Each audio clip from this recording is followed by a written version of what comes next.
Test, test, test, test, test, test. Mic is on, but I think I need a little bit in there. Test, test, test. Hey, hey, hey. Okay, we're working. Looks like we're working. Hey, everybody. Hello. My name is Bezad. I'm Risa. And we are here from Naked and Famous Denim, streaming live from Yokohama, Japan. Welcome to the Naked and Famous Denim weekly live stream here on the internet. On the internet. Couldn't have done it without you, internet. Shout outs to the internet for providing us with such incredible technologies. All right. We're going to give them the room here a moment to populate. Nice to see everybody again who have already joined. And let's let the chat populate here. What's going on over here? I don't know. Cheddar Buttersworth. Before a live studio audience. A live internet audience. No studio audience. That'd be kind of cool if we could do that. If we could have a studio full of people? Yeah. That'd be fun. That'd be a fun live stream. Live stream live. Maybe one day. David Marcy, hello from Greenwood, Indiana. Hello, hello. As I mentioned earlier, we are streaming live from Japan, Yokohama, Japan, the headquarters of us, me and Risa. Of course, Naked and Famous Denim is based in Montreal, Quebec, Canada. We are working live from our home studio here in Japan. We haven't done too much travel this year. We went back to Canada and America in the summer. Yeah. Went to New York. Went to New York. We went to Toronto for a minute. Yeah, we've been around. I don't think we're going to do too much travel for the rest of the year. I think we're going to stay put. I think so. I mean, it's almost the end of the year. We only have 2 months left. 2 months left. We've got a couple days left in October. Yeah, this year has really flown by fast. How do you guys feel? I feel like I'm already in 2024, to be honest with you. I'm not. The year doesn't just fly by fast. It is. Yeah, but sometimes I feel like I'm in 2020 still. Yeah, you know what I mean. That's true. There's some feelings like that. It changed. Like things changed so much, especially because we moved to another country. That it just like I'm still at the starting stage of the new life. Yeah, sometimes it does feel a little bit like, oh, that was 2 years ago that happened. Yeah, 2020 like feels like oh, it just happened. Right. It's like no, that's 2 years ago. Maybe we're just getting old. Yeah. Maybe it's just me. I don't know. Anyways, let's check in with the chat here. Lord Stanley, hello from Buffalo. Welcome, welcome. Shane Delahunty, hello from Vancouver, Washington. Brian H. Florida is in the house. We've got the Indigo Faded. Hello from New Jersey. We got a Jersey boy in the house. My English is great. Rights W5. Hello from Birmingham, UK. Uwe Buncher. Sorry if I screwed that up. My apologies. Hello from Cologne, Germany. Invis Ian's DC is in the house. Venomous Teddy. Hello from hello fellow Risa fans and fellow Bezad enthusiasts. Well, hello. I hope there how many. Who's a Risa fan? Who's a Bezad fan? Let me know. Leonardo Roca, hello from La Habra, California. Rocky my Okayama Spirit Force. Good choice. Max, hello from Denver, Colorado. Pierre Moreau, hello from Guelph, Ontario. Hello, guys. Hello. Indigo Faded, ready for Spring Summer 23? We're working on Fall Winter 23 right now. Yeah, but we also haven't finished Fall Winter 22. Sergeant Snuggy, subscribe to the channel. Welcome to the Naked and Famous Denim family. Thanks for subscribing live here on air. We are still releasing Fall Winter 22. We've got a couple of, we have the Perfect Blue Slubster stuff, which came out today. Right. We've got the Japan Heritage Kasuri coming out next Friday.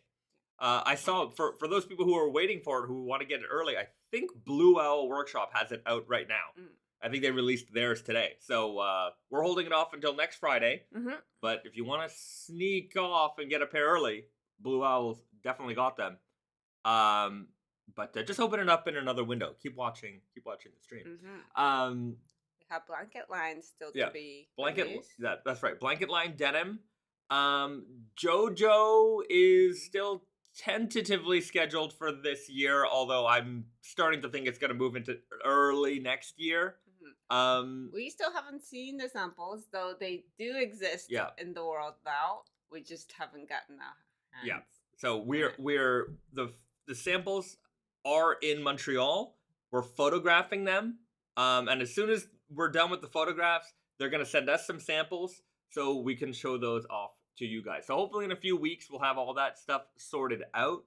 What else do we got? We've got the Unbranded 22-ounce denim that we haven't announced yet on Unbranded or on like the emails for Unbranded or on the social media, nothing. Only you guys have heard about it from last week's live stream. So that's going to be coming out November 18th. So that's another big release for us. And yeah, blanket lined. We've got shirts. Shirts are starting to roll in. Actually, we released this work shirt just came in today on Tate and Yoko and Naked Famous Denim NYC. I know that we just received the Coca-Cola one that I mentioned, the Repro. I don't have it back there. The Repro work shirt that I've been wearing a couple times, the pink with the green stripes. That arrived in the warehouse, so that's going to be coming out soon. Wow, still a lot of stuff coming up for this year. Spring's coming up. We're working all fall. And like some of it is already like some of the ideas that we have, you know, if they don't make it for a season, they're in kind of like the storage bin of ideas. And it's like, okay, we're going to move that to spring, summer. Like there's so much going on anyways. It never ends. It never ends. And I feel like we're always behind, yet I feel like we're always like so early. I don't know. It's a tough feeling. There's just a lot of moving parts, and we're constantly moving. Anyways, I hope you guys appreciate it, and I hope we're delivering to you what you're looking for from us. BD writes, "Hey Bezat and Risa, nice to be back after missing a week. Broken twills and yellow work flannel were the outfit today. Work flannel is the way to go. Welcome back. Yeah, welcome back. Last week, I believe you were at the football game. You were at the sports, but you did mention." You did do our call out for our the call out that you always remind me with, and I'm gonna do one now just because I'm reminded. If you're watching right now, everybody hit that like button and subscribe to the channel if you haven't already. Of course, our likes and stuff help us to grow. And you know what? Speaking of growth on the channel, we just exceeded 9,000 subscribers, and you know I think we just exceeded 100,000 hours of viewing time. Many of you together, not one person. You know, that's pretty amazing. You know, 100,000 hours of our content has been viewed. So I think that's pretty neat. Anyways, I thank you everybody who's helped us grow this channel. We'll probably be at 10,000 soon, which is I think a pretty big. That's a pretty big milestone.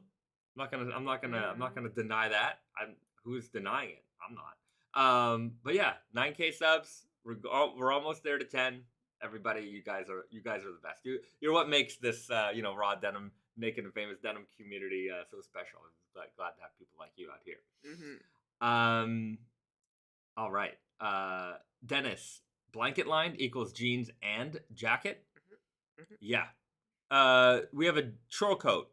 Did we make a jean jacket? No. We made, if you watch the Fall Winter 2022 preview video, we have the blanket line denim in there. We didn't make like a denim jacket style, but we did make a chore coat. The chore coat's actually not in the video because we added it later, and I don't have a sample of the chore coat to show you. So just expect that it's coming, and it's going to look really nice. The jeans are really cool. Is it the button chore coat or zip chore coat? Button chore coat. I might have made both. I feel like maybe we did. I feel like there was like two things. Yeah, John Davis writes, "Isn't there a blanket line jacket with a zipper?" Yes, zipped chore coat. Actually, the zip chore coat that's in the video isn't quite the fit that we're going with. So we shortened up the jacket a little bit, and you know, in the video you saw that the zipper didn't go all the way to the top for some reason. I don't know why that happened, but anyways, that getting taken care of. But yeah, I'm still waiting on that production to be ready so we can show off the corrected proper fit. Venomous Teddy, the pockets for the blanket line must feel so luxurious. Yeah, it's a very puffy fabric. It's very soft. Very soft. I like that. At some point during this live stream, we'll go and grab a pair so we can show that off. The Moor writes, Japan Heritage Kasuri, sanforized and 100% cotton. Should I size up? So as always, the sizing advice question: size up, size down, that type of stuff. It's hard for me to tell you, just simply based on that. As always, the advice is measure the jeans. So measure the jeans that you have and then compare to our measurement charts. If you find that you want to have a little bit of extra room, then yeah, go with the size that has the extra room that you might want, right? 100% cotton, sanforized, they're not going to shrink much, maybe 3 up to 5% maximum. They're still going to stretch out about that much. So between the stretch and the shrink, you're going to basically come to where you started off at, maybe even a little bit bigger. But sometimes it's nice to have a looser jean. And I also think that, like, when it's too tight, there's no, like, you're not gonna wear it. You're like, even if you can button it, it's gonna be uncomfortable. It's not gonna be good. Whereas, like, if you are slightly on the larger side, it's not really a problem. No. And if you think that it's way too big and then you need to shrink, then, maybe you can just throw in a hot wash or something. Yeah. It's one of those things where, like, I think that the game that you play to get as close as possible to the smaller size is a very dangerous game. Yeah. I've had some customer service issues, even recently where, slim fit jeans became slim fit jeans after the wash. And it's like, when you're really on the borderline, it's, when you're really on the borderline, a little bit of growth in yourself, a little bit of shrinkage in the wash can kind of prevent you from being able to wear those jeans. Have a little bit of room in the waist. There's too often, the advice, not from us. I mean, we always kind of give you I think we always give you the good advice, but there's too often advice that I see handed out. And even when we like deal with customer service questions, sometimes there's this, there are ideas that permeate online that they associate with us.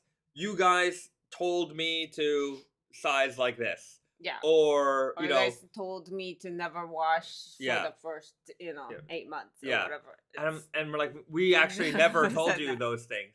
We like, even in our tags, we say that, enthusiasts wear up to this amount if you want to get these kinds of fades, yada, yada. But it's not like a suggestion. But I do feel like within the raw denim world, somehow we've created a lot of complexity. And there's a lot of lore that still permeates. I think I talk about it every day. But, sizing down, that's the worst advice anybody could ever give you. Get your regular size. And by that, I mean, that's actually not like, when I say regular size, take the jeans that you got that fit you well and get those measurements. And then if those jeans fit you well, find the raw jean that matches up with those measurements closely enough. Or of course, if you want a different fit, then account for that. So if you have a straight leg jean, you want a tapered leg jean, look for something obviously with a smaller leg opening from the knee down to the hem. So just keep those things in mind. But even if you sized up a little bit, so say you're looking for a jean, the jeans you have at home, they're size 32, they measure out and they're like 33 and a half, maybe 34, right? Let's just say 34. So your tag size 32 jeans that you have at home, they measure out to a 34. You see the jeans on the website. We've got one jean that's 33 and a half. We've got another jean that's 34 and a half in measurement. Forget the tag size. Get the 34 and a half jean. The 33 and a half jean is going to be a little too tight for you to wear right now. And when they stretch out, then they're going to be fine. Maybe. Right? But if you grow or if they shrink a little bit in the wash, now they're uncomfortable, right? Yeah. And then you don't wear them. Yeah. And also, like, when the important thing is, like, when it's brand new and it's slightly big, I know you can feel it because it's so rigid that like it feels like it's sticking out a little. I know it's not a great feeling, but once it's washed, like once the starch starts to come off, it's going to like fit a lot better than when it's brand new raw rigid. Yeah. Also, I feel like when a jean is raw and rigid and they're big, a little bit big, they look weird because they're creasing in all these weird ways. And especially if they're not hemmed to the right inseam, then they're pushing up from the bottom. You've got all these weird bulges going everywhere. I know it looks weird, right? But when you're putting on a pair of jeans for the first time, especially if they're not hemmed to the right inseam, make sure that you cuff them up so that the bottom of the jean is touching the floor. That way, at the very least, the bottom of the fabric isn't pushing the rest of the jean up, and you end up with a weird look. When we're in the store, somebody comes out of the change room, they're not hemmed. I immediately go down and I adjust that cuff for them so that they can see themselves in the mirror how those jeans are going to fit, because otherwise they're not going to look great, right? And that can maybe make you doubt how these jeans are going to fit. But wearing your jeans a little bit big, just a little bit, half an inch big, great way to go. Because even if they're not quote perfect, no, you know what? I have to say that this perfect is such a weird idea. There's so many times I see online, people are like, hey, they'll leave a comment. I need a recommendation. I'm looking for a jean with this and this measurement, and it's like, measurements don't matter all that much. They do and they don't, because it's hard to tell how a jean is going to fit just from the measurements alone, because there's other things that are going to play, like the weight, the composition, how rigid the denim is. Those things are also going to really deeply affect how those jeans are going to fit. So sometimes measurements are a good way to determine like your size, but how they're going to look on you, it's more than just measurements. But you are shopping online and you don't, like measurement is, I feel like we talked about this last week, but trust us when we say that this is the best way to figure out your perfect, your size, your perfect size, because your it's just size. There's no other better way. We know. Yeah, we've gone through this a lot of times. I mean, some people some people want to fight that one with us. I wear a 32 in this brand. What size should I wear in your brand? Yeah. It's impossible for me to say. And, and it's not being like, evasive or like not helpful. It's being like, you have to figure it out. I'm not there to figure it out for you. Yeah. Well, I mean, we're there to like advise you, but like I can't. I'm not physically there. To look at your jeans and measure it and figure it out for you. So you have to do that yourself. Yeah, you have to do it. But I would say that having jeans that are a little bit bigger, they also future-proof yourself a little bit. I know that we've got fans out here that probably have a dozen pairs of jeans in their closet. I'm the same way, right? We kind of hoard things from time to time. But as someone who has outgrown practically their entire wardrobe, be a little wary when you're buying things that are perfectly fitted, because we all, just the way nature works is that we all tend to get a little bit wider in the pants and whatnot. Not all of us, but many of us do. And when you're 21 or 22, you feel, I'm gonna be this size forever. You're not. But that's also not to say that you should buy clothes that are gonna future-proof yourself forever. Like, obviously, you're gonna outgrow stuff. You to let go. Yeah, you're gonna outgrow stuff. Or stuff's gonna wear out, or maybe you're not gonna be as interested in that item later on down the line. But have a little room for growth. I would say take your mom's advice from when you were 8 years old. You'll grow into it. They grow into it. I don't know. Let me know what you think.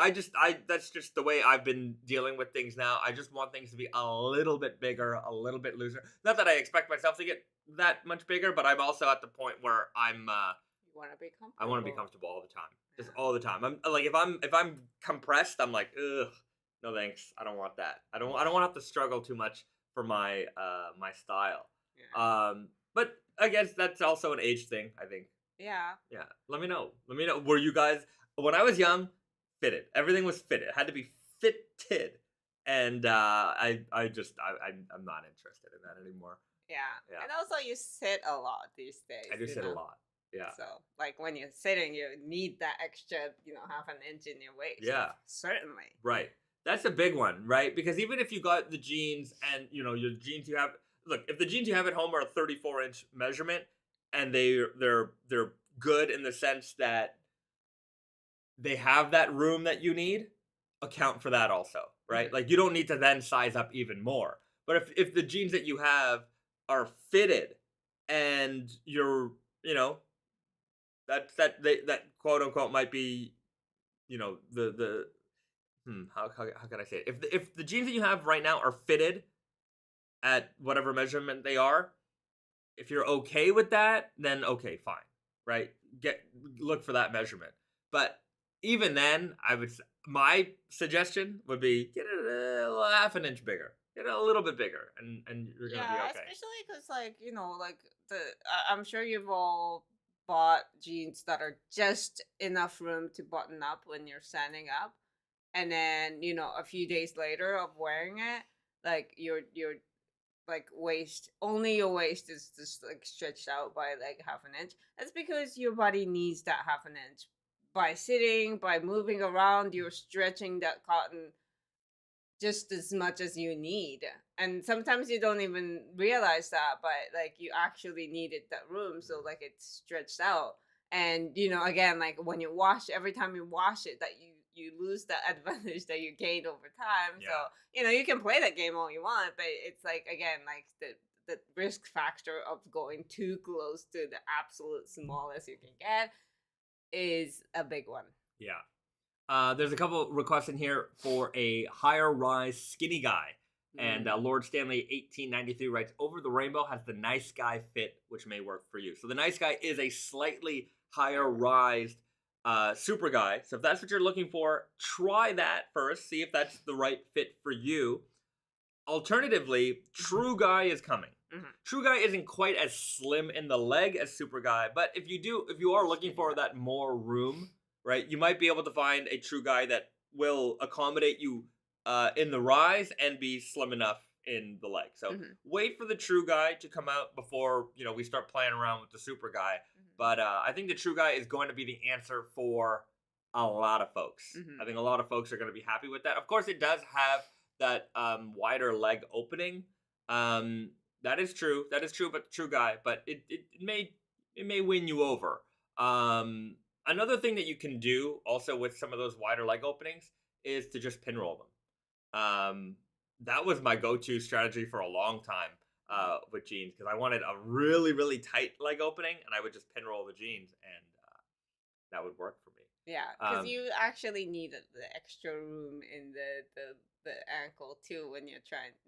When you're putting them on, it's like you realize, like, oh, you think you can, use a smaller leg opening? No, you can't get your leg through. I've had friends who do alterations, and then sometimes they tell me like just odd, like as many like interesting stories that we get like through customer service and things like that. The alteration people get also crazy requests sometimes, and I remember a buddy of mine telling me like, I had to taper one of your jeans, and the customer requested something. It was like a 6-inch leg opening or something like that, like something ridiculously small. And he was like, "Are you sure?" He's like, "That is really small." I think I was like, "Absolutely."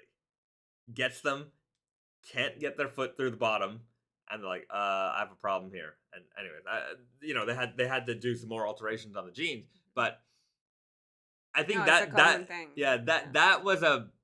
So I remember for a long time, and it still semi permeates on the forums a little bit, but like a lot of people were just tapering their jeans instead of finding a fit that worked for them.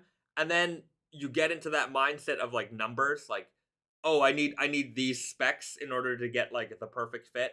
So I think somebody was like, oh yeah, 6-inch leg opening, that's the one for me. That's what I need. And not realizing that, like, just like everything else in our jeans, every measurement is graded, right? So except for inseams. Right, except for inseams. So oftentimes somebody might say, "Oh yeah, a jean with like a 7-inch or a 6.5-inch leg opening is great," but what they're really looking at is like a size 30 or a size 32. And if you're a size 34 or a size 36, you throw a 6-inch leg opening on that, you're getting your foot through. It's just not happening. Well, so, I mean, the size of your foot also, I mean, slightly correlate with your size of you basically. So if you're taller, if you're larger, then you probably have a bigger feet than smaller people. But it's also that, like, it's just like you can't have a thigh this big and then a leg this small when the jean needs to. If it's not a non-stretch denim, like if it's a super elastic denim, right? Then sure, you can have whatever. Like your foot's gonna go through because it's gonna feel like you're putting your foot into a sock. Okay, but like if you're dealing with 100% cotton rigid denim, your foot isn't going through, or if it does, it's gonna be a real struggle. And then anytime you get into struggle land with your clothes, you don't wear them anymore. And like, I came to a realization the other day on the Perfect Blue video. We talked about comfort and stretch denim fading, and I came to the realization that I see a lot of stretch denim that have faded well, and I think the reason why is because they're comfortable. And when you've got comfortable jeans on, you wear them more. And when you've got uncomfortable jeans on, you tend to wear them less, right? So, in our fade wall in Montreal, which we have to document, we really do have to document each and every one because we have so many jeans, and I only have like a handful of jeans that have been photographed. But we have a lot of great stretch denim fade examples, and I want to show them off more and more. And yeah, I tend to believe that of course, you get beautiful fades from 100% cotton, but there seems to be this idea that you're not going to get these wear lines pronounced. You're not going to get like this high contrast fading or any of that stuff. Like, I still see it, right? I still see it. Oh, stretch denim doesn't fade as nicely. Like, doesn't fade like this. It's not that nobody says it doesn't fade. At least nobody says that anymore. At least I don't think they do. But there's still this kind of like, well, I'm not gonna get the same experience type thing. And I'm like, you're gonna get it. You're gonna, like, in a couple of months, we're gonna start seeing Elephant XS fades, and then it's like, and then the beauty of that one is that we're gonna be able to compare Elephant X and Elephant XS, the same fabric construction except for 2% stretch on the weft, and you're gonna be able to see the difference. And I'm gonna tell you, you're gonna see no difference. You're gonna get the same pronounced fades. You're gonna get the same pronounced wear lines, all that stuff, and it's just another way that, like, I guess I can. A lot of this stuff is like just based on my experience and what I think, but like things like this, I'm gonna be able to definitively say that's a stretch version of 100% cotton fabric, exactly the same everything. No, as far as the way they can fade and the way they look, no difference here. Yeah, I mean, in order to really experiment that, you have to put it on the same person. But that's true. That's true.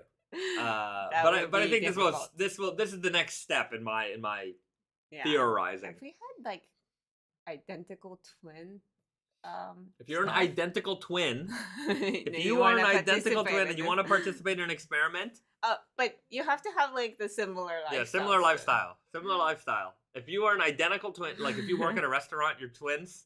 Yeah, and do the same job, hang out the same amount. Let me know.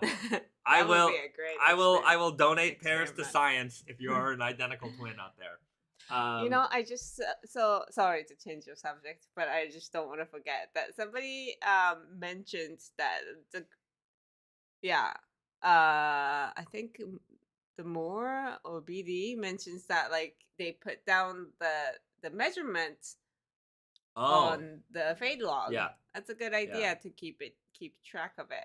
But I think to that, I would also add that, sometimes jeans do like stretch out over time. So like, if it's been a long time since you measured that jeans and you're trying to buy new jeans, I would suggest you measure that again. Yeah. I think that. But it's kind of a good idea to have the initial, like if you got a pair of jeans, you got a fade log on the back, maybe write down the initial measurements. it could be interesting just for a personal note, because especially if it's a non-seasonal style, you know, once those products are retired, you know, that those measurement guides aren't visible online anymore. So you might, you know, if you want to reference them, it might be a little bit harder to do. You'd have to send me an email. But yeah, it's a good idea. But also, when you get your jeans measurements might be slightly different than what is online. What we have online is kind of an amalgamation of a couple of different. So we'll take a couple of size 32s, we'll measure them out, and then you know, based on that, because each and every pair is gonna have slight, like, your quarter inch, you know, we guarantee our measurements up to half an inch. So if we're off by more than that, then, you know, give us a call. We'll take care of that for you. But yeah, you want to get rid of that slight variation that you might have started with. Yeah. So this is also why, like, I was, you know, like, speaking to customer service people or customer support customers, and just, you know, like, I had to explain that, like, you might, like, what, like, I guess, like, they were asking for the original measurement of these jeans, and it's like, yeah, well, it was an old style, I couldn't get it, but you also need to, like,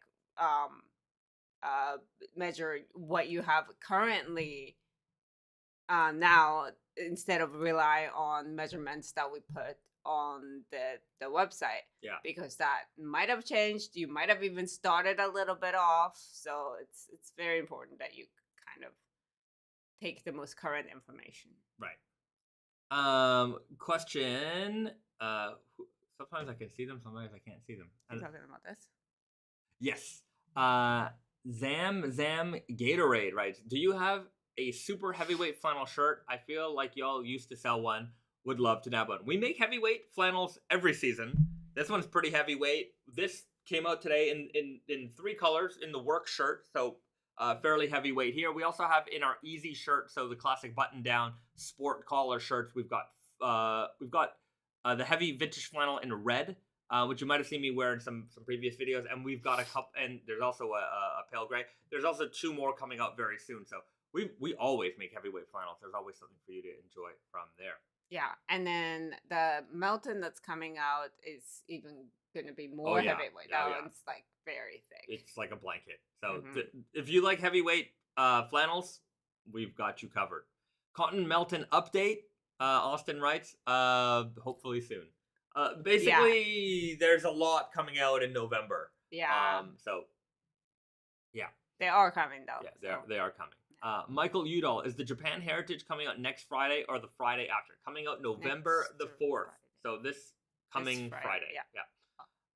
Next. Yeah, it is the next Friday. It's also this coming Friday. Upcoming Friday. The upcoming one. Aren't all the Fridays after this coming Friday the upcoming? I don't know. I thought the upcoming suggests that it's the next one out, but I don't know. English. What can you do? Yeah. Grammar. Grammar police. Pierre Moreau, is a repair video still on your to-do list? There's a lot of things on my to-do list. Yeah. We've been talking about this one like years. Video making is not my forte at all. But I do feel like I like with every video I always try like 1 or 2 things that are new, whether they're recognizable or not. And also, just I know my videos they're not a like Iron Snail well produced, you know. Yeah. He's really good at that, and I'm a baby. He's been making videos and like for a very, very, very, very long time.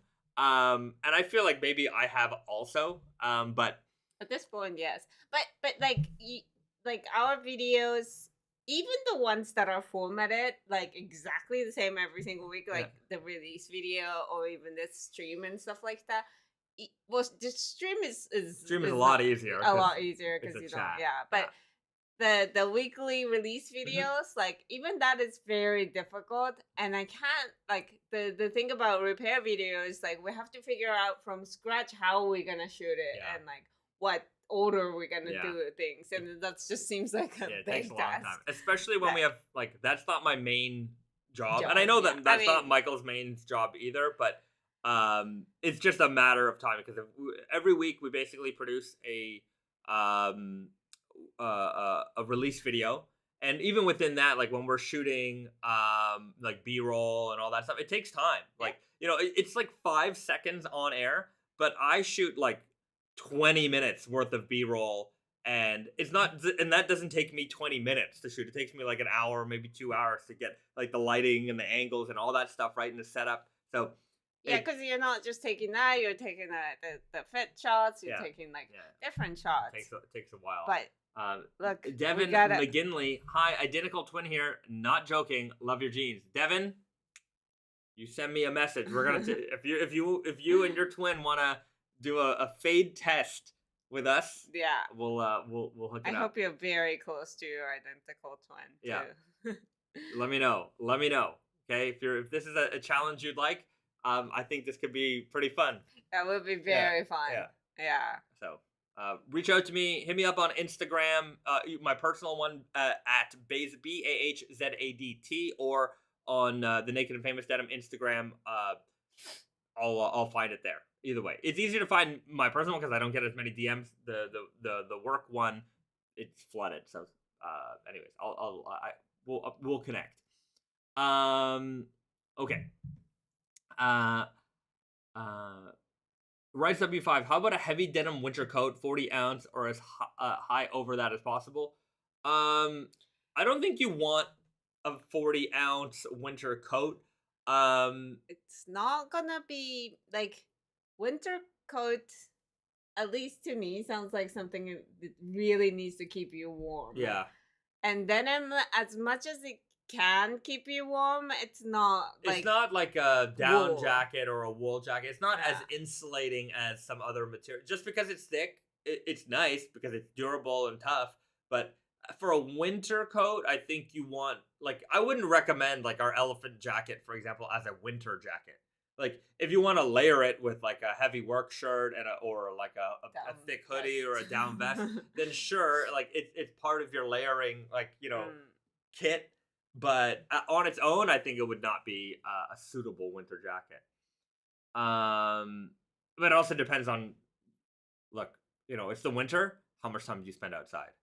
Right. If you're a commuter that's outside waiting for the bus or on the metro, yeah, a heavier jacket might be necessary. But even then, as soon as you get on that bus or in that train car, like, you're just shedding layers. It's so uncomfortable. I remember when I worked in Toronto, I used to commute like for an hour. I used to take a bus from Mississauga to Islington Station in Toronto, and then I would get on the metro from there down to Bloor Street.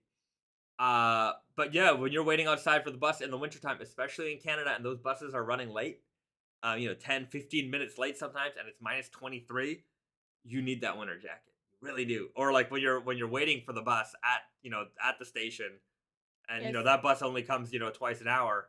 It's you need that heavy jacket. But yeah, I would have died if I had just only worn a denim jacket. Yes. Yeah. Yes. Yeah. You lived in Canada, northeastern Canada. Yeah, but some people live in northeastern Canada and don't see 5 minutes of winter cold. Yeah.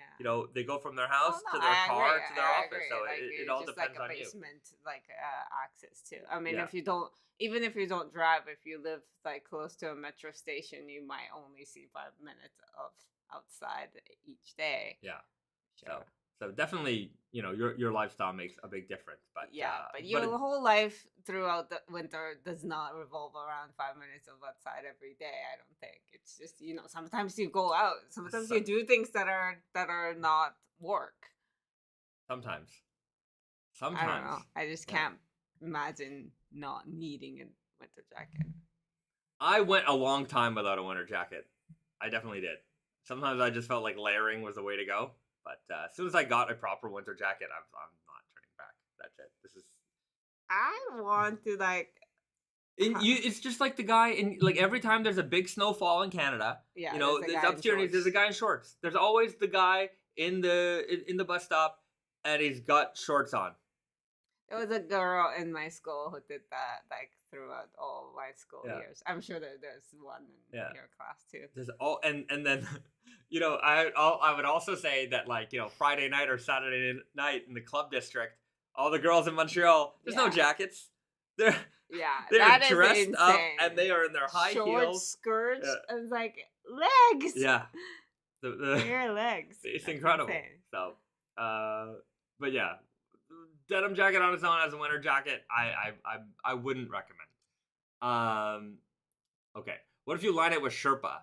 Even then, I think it would still be a stretch for like the coldest days. Again, it depends on where you are. Sherpa line jacket, yeah, that will certainly be cozier because it's more insulating. If it's a real Sherpa, maybe it'll be enough. But even like a poly, blend type of insulating material, like a Thinsulate or whatever. They're not that warm. I think they are. I think they can be. Sure. It depends on where you live, really. Yeah. Lord Stanley, 1893. Buffalo's the same way. You'll see folks shoveling in their shorts. LOL. But shoveling actually gets like you get pretty warm. I guess. It's like going running. Like it's an exercise. It is a bit of exercise. BD. Here we go. Amber terry hoodie, a tee, elephant 9 most times for casual wear. Longer walks, the peacoat comes out. Winter hat, boot, and miss. And I'm good. My torso can handle it. I'm from northwestern Ontario. That's right. Yeah, I still my Canada Goose. I gotta shout him out. Good old Canada Goose jacket. The Moor. I saw a denim peacoat from Mr. Freedom, which looked good, but I am preferring my new leather peacoat. That's from Shane Delhunty to The Moor. A new leather peacoat. Interesting. I've got some leather jackets that are good for this time of year, but you know what? It doesn't get freezing cold here in Japan, and I have a heavy Sherpa jacket. I like to argue. It does get freezing. I mean, it's not like minus 20 out there. Like we're not. It's not like we're not at the point where if you are outside, you're going to lose a finger.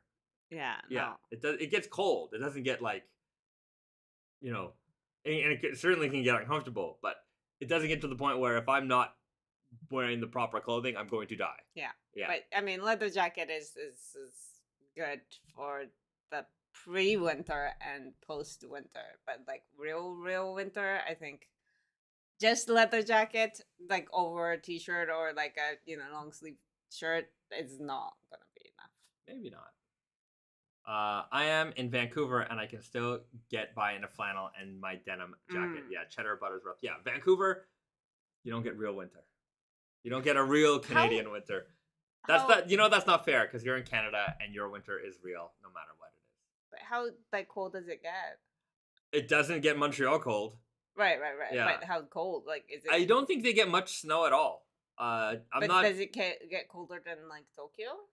Probably the same. Mm-hmm. I find that maybe if Vancouver, like if we get like wet, like you have rain, which I imagine Northwestern to have. Cheddar Buttersworth says down to minus 10. So I would say colder than Tokyo. Yeah. But if just rain, so much rain. Yeah, you probably get a couple of days of snow and then the rain.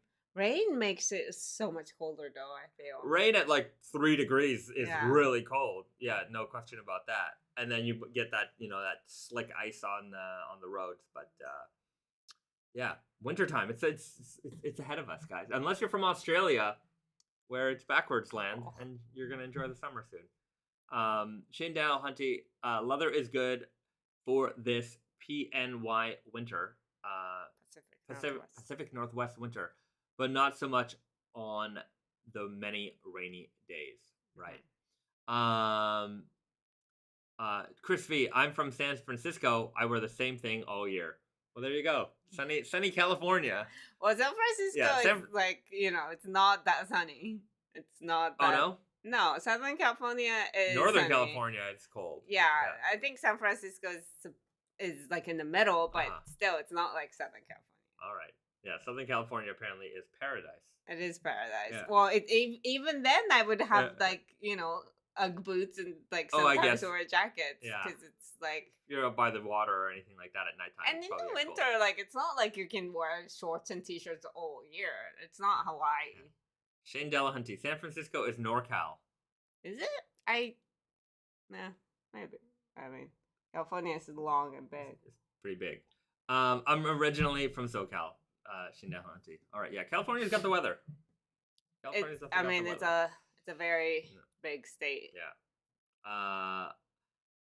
That blonde dude. I love fall winter. It's my favorite clothes time of year. It's definitely the better time of year for, I would say, for men. I'm not gonna speak for women on this one, but for guys, we get a lot more options with our clothing. And women too, obviously. Yeah. Like there's the factor of like layering, and there's things you can do, different materials. Whereas in the summertime, you really you just Speaking for all women, because I'm promoting you to that.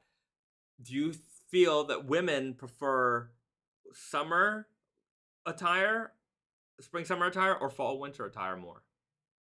I think it's like menswear. Like most people, like in terms of outfit, fall, like not winter, but fall is like the best season because you get to wear different things. Mm-hmm. You're talking about outfit wise, right? I'm just saying, what do women like? I feel that guys prefer fall winter, not just because I personally enjoy fall winter outfits more because I get to wear more stuff, I get to layer. I like the way that our outfits can look in the fall winter time. Also, just from a sales perspective, men certainly shop a lot more in the fall winter time. Mm-hmm. So I feel like it's not like I'm at least backed up with some empirical evidence here. Mm-hmm. But for ladies, I feel like maybe ladies might spend a little bit more throughout the year. So I don't know if there's a preference. I think the idea that fall is the best season for fashion is coming from both men's and women's world in general. I personally think when it comes to like, things that we make at Naked and Famous, for sure, spring, summer is a better season for us because we don't do much knitwear. We don't do much sweats and stuff like that. And that's what women wear in the fall, winter. So like, there's only so much that we can do with wovens, like the flannels and stuff like that. That is not as exciting for women in the for the fall, brushed things. Okay. So in that sense, like I think our audience might prefer like spring, summer, but that's only like limited to this world, I feel. Right. Okay. Anyhow, let us know what you think out there in the chat. Yeah, fall winter pieces. Somebody is asking me a question. Dixie writes, Bezad, what size is your work shirt? Looking to pick one up. I'm wearing a size medium. I could also wear a large if I wanted to. If you want to wear like a big sweatshirt, if you want to put like a big hoodie or something underneath this, go the next size up. I'm 165 pounds, 5'8". And I mean it fits just fine. And you're medium in like most. I'm a medium in practically all. Yeah, I wear a medium in everything Naked and Famous. I wear a medium and I wear a 32. I'm the sample size. The sample size. So the sample size used to be size 30. Sample size used to be 30. Small. Yeah.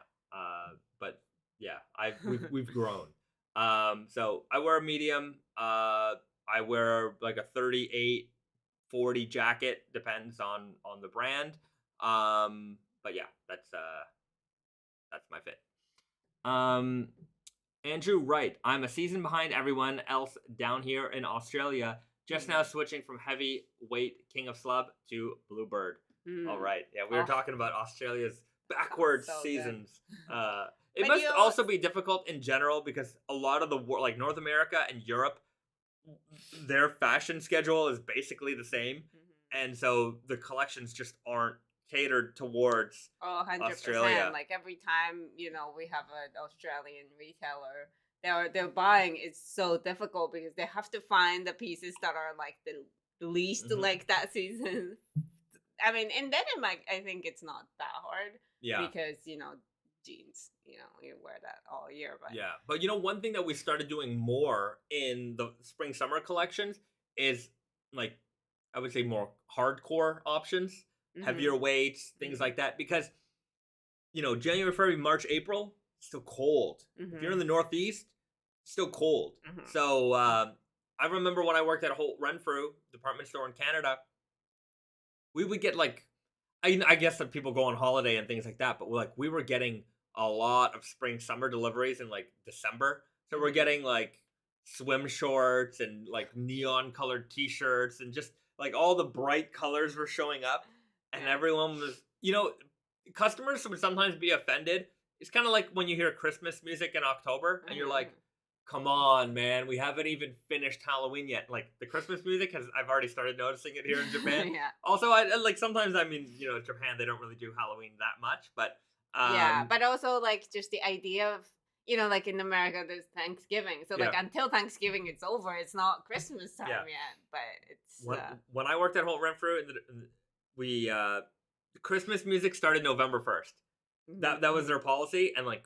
But it's not like there's Halloween music playing in the store. Yeah, not really, right? You have a few spooky display stuff, but we would do the Christmas music starting November 1st, and like the people who would show up November 1st are just the amount of frustration sometimes you'd see on people's faces, like, are you kidding me? Like, it's and I'm like, dude, it's November 1st. Like, Christmas is only like 6 or 8 weeks away at this point. It's not that far. And also, the thing about Christmas music is that after Christmas, you kind of have to cut it off like immediately. Oh, yeah.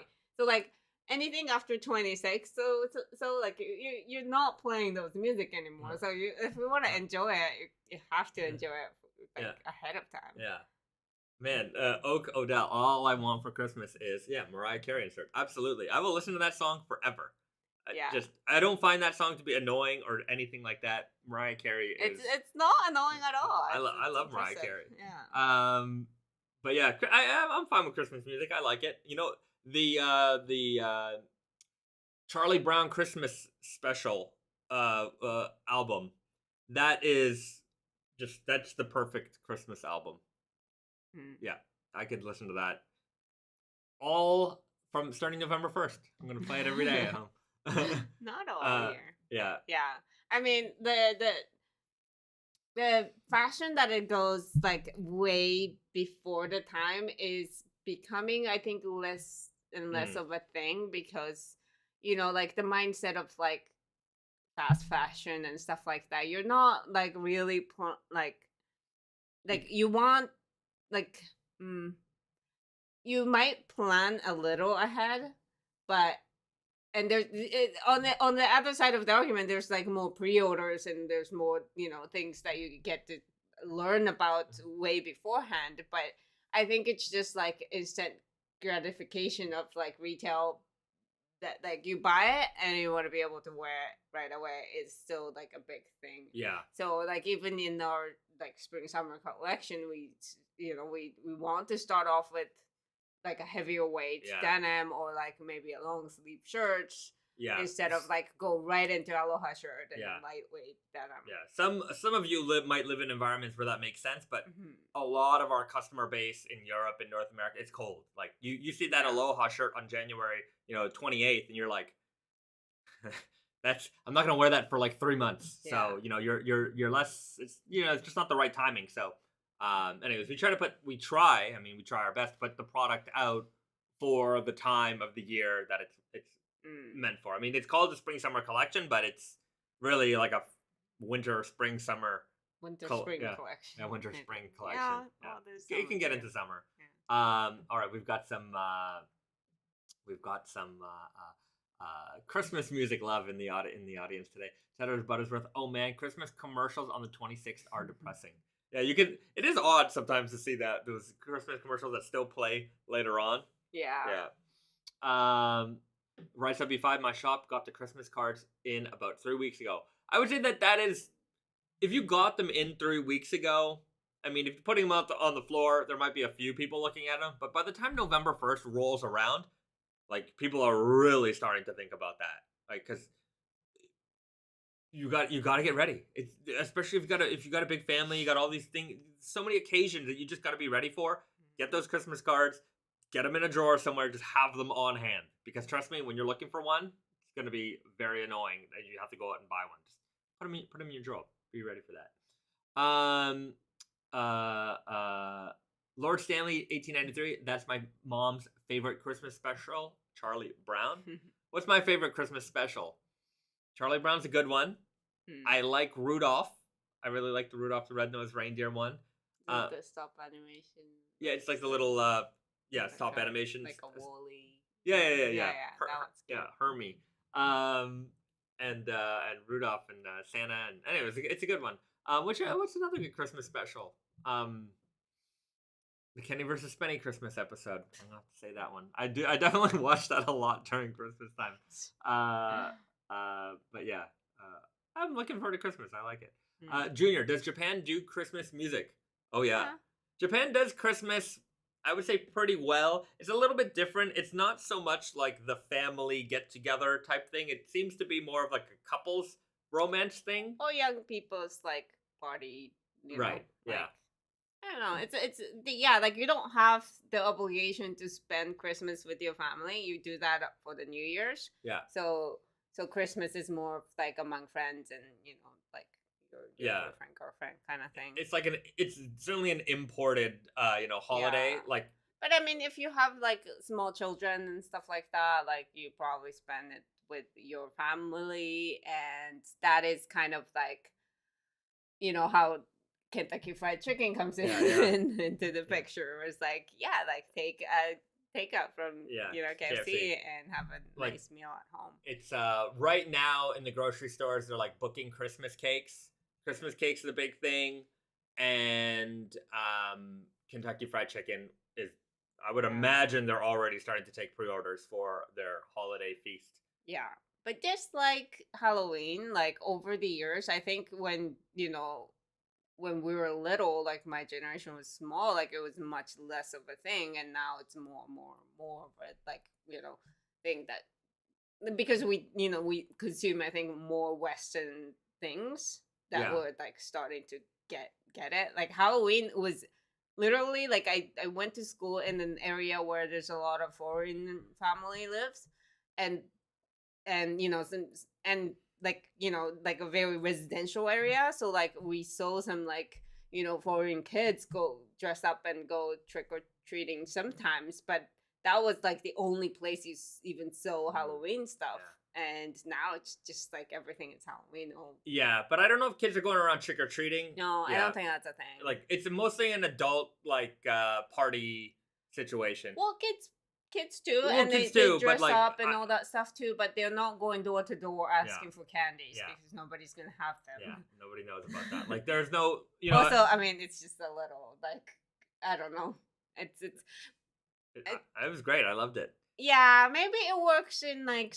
I think in a couple years it might catch on. Yeah, but like I don't know. It's such a weird thing to do, and I feel like it works in North America because that's been the tradition from good old days. Mm-hmm. Whereas like when you're just learning about this now, and we also know about all these like scary things happening in the world, like it might be something. It's great. I think it'll get imported here eventually. It's just I hope it does.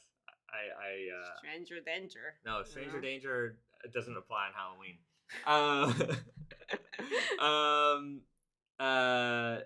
Yeah, and I mean Christmas decorations here are also they put the trees up, and like people's homes don't really get decorated, but like when you go to the mall and you go to the shops, like a lot of people dress those stores up pretty nicely. Yeah, but I mean, we always had a Christmas tree at our home, like from when we were small. Like I think at home maybe people do like. Oh, okay. Yeah. They put up the tree. Put up the tree. All right. No real trees though. That's very rare. Yeah. Like in Canada, like every grocery store, there's a guy. Yeah. I mean, to be fair, in Canada, those trees are just growing in wild like crazy. Whereas, like here, you have to like they're on farms. They're tree farms. Invis Ian's, my Costco DC had one Christmas tree to purchase in August. Now, trees, wrapping paper, ornaments, everything. Costco is always one step ahead. Why would you have a tree in August? If you if you had a plastic tree, I mean, I would imagine it's a plastic tree. But still, like you have to stock them. They take up so much room. Americans got big garages. I guess so. You got room for stuff. You at least get like incredible deals for buying in August. What if you really need a Christmas tree in August? What if you're shooting a music video or something? But I also find that not every city, but there's often a Christmas store around somewhere. In Montreal, there's that one Christmas store in like Old Montreal. It's just Christmas all day, every day. It's amazing. Other Christmas specials, we've got somebody mentioned what's that one with Tim Allen? The Santa Claus. And their Jingle All the Way with Arnold Schwarzenegger. Turbo Man. What's another one? I liked the Home Alone 1 and 2. Those are good. So, a lot of good Christmas movies. Miracles on the 34th Street. That's what I grew up with. Oh, okay. Yeah. For me, it was a lot of Home Alone. I mean that. Yeah, we watched Home Alone too. But BD, did you do a candy cane denim? We did a Chrismica denim before. Yeah. Where we come. Yeah. It was a great jean, and that was one of the first where we did like a special patch design. And then that like selvage edge was like blue and green in one side. Oh, no, red and green on one side and blue and white on the other side. Yeah, and metallic. It was pretty cool. And I remember making that. I'm like, are people gonna dig this? They sold out. Yeah. They went fast. Like people really enjoyed that jean. Yeah. And even though it's very specific. It was very yeah. But anyways, maybe we should. I don't know. It might be too late to make something like that again this year, but. I suppose we should. I do want to do more holidays. I know we have the Chinese New Year denim that's going to come out in the early year next year. Yeah. But I also wanted to do the Dios de los Muertos. Hopefully I said that right. I always say that every year. I want to do it. I want to do that, but I want to do more like holiday ones. I mean, we do have a whole like a spooky one lined up for fall 23. Sometimes we do Halloween, but not specific to the Mexican Halloween. Right. Anyways, we'll that is a good like image too. Like we can create a lot of fun things. I think so too. Yeah. That would be cool. So anyways, what other holidays could we possibly cover? Specific yearly editions. I don't know. Yeah. Thanksgiving is not like and it's so close to cranberry denim. I don't know, turkey and cranberry jeans. Yeah, like it's so close to Christmas too. So yeah, interesting. Vance Edwards, National Lampoon's Christmas Vacation. That's a good one. I've never seen BD David Harbour from Stranger Things is doing a Christmas movie called Violent Night, where he plays Santa, showing why Nick is not so saint. Showing why Nick is no saint. Oh, interesting. Killer Santa. I don't want that. I want friendly Santa. I want friendly Santa. Jolly Christmas. Yeah. Shane Delhunty, there's a great Twilight Zone episode about a drunk department store Santa. Bad Santa. That was a good one. Independence Day denim. Yeah. That could be something. 4th of July or like Can America Day denim. Because Canada Day is July 1st. Yeah, and that's the Independence Day equivalent. Yeah. Right? Yeah. So it's the same holiday. It's so funny. Like there's just Canada and United States are the same country. No, but like okay, why is the 4th of July on the 4th of July? Because of historic like things, right? Yes. Is July 1st the same too? I'm only saying yes because I believe it to be yes, but I don't know when the representatives of Canada went to England to be like, we want to separate. It was a mutual we didn't have to have a war with them or anything. They were like, okay. So it's actually a coincidence that they're only 3 days apart. It might, yes, but also many, many, many years apart. Right. But I mean that kind of worked out really well. Unless it might be one of those situations where we got our independence, but we're like, let's just do it on July 1st to coincide closely with America because you know, we got to do it like that. Yeah. I don't know. I don't actually know that. My Canadian and American history are a little limited. Yeah. I mean, I don't know anything about it. That's interesting. St. Patrick's Day denim. St. Patrick's Day denim. All right. Easter denim. Green denim. Yeah. Easter. I feel like it's. How are we gonna make those jeans rise from the dead? And Easter, like the image is like those pastel colors. Yeah. I wonder if it's like maybe too cute. It's either pastel or the rebirth of Jesus Christ. It's that's a tough one. We have to either crucify on the patch, bunnies and eggs. I think that's the Easter we all want. That's the Easter what we want. Yeah. We don't want too much religion in that. How did the Easter bunny show up in Easter? I don't know. Don't know. You tell me. I understand Santa and Christmas. Do you understand Santa and Christmas? Yeah. You know, Christmas from the religious aspect, you know, was a holiday. So it's but see, Santa Claus, the image of Santa was based on an actual Saint Nicholas who used to deliver toys to children. There is no real where did the Easter bunny that's my thing. At least there was a guy who was delivering the presents. Was there ever a bunny that delivered the eggs? How did we get to this? I don't know. Don't know. I don't know. Oak Odell, fertility. Oh. But again, really? I can understand eggs and fertility. Where's bunnies are very fertile. Yeah.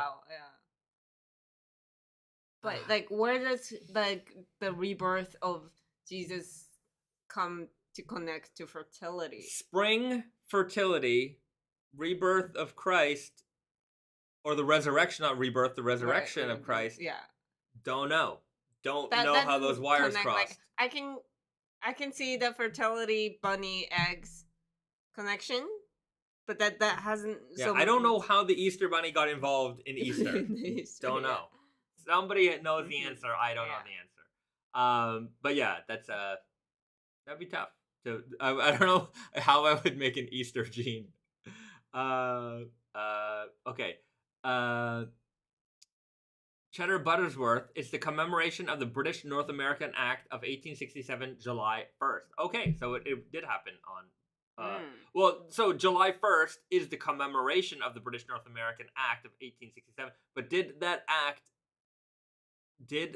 act, which basically made Canada an independent country, happen on July 1st? Or it's kind of like the Queen's birthday. Like, we don't really celebrate the Queen's birthday on her birthday.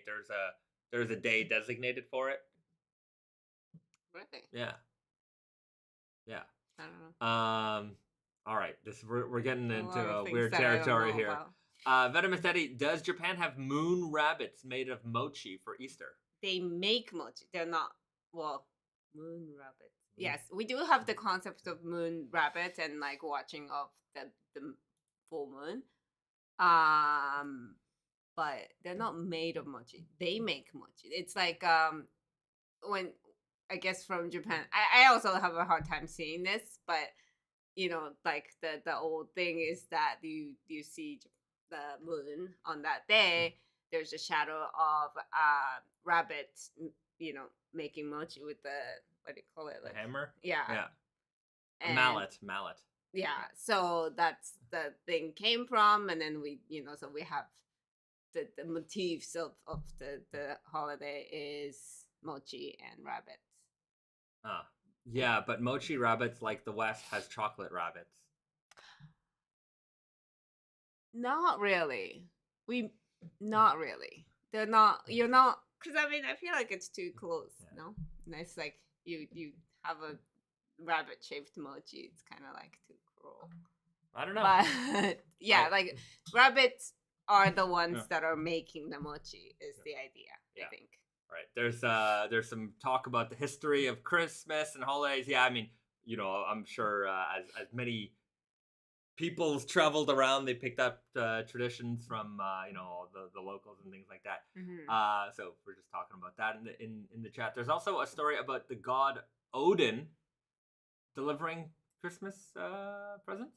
Was there I don't know. There's some Norse god, something like that.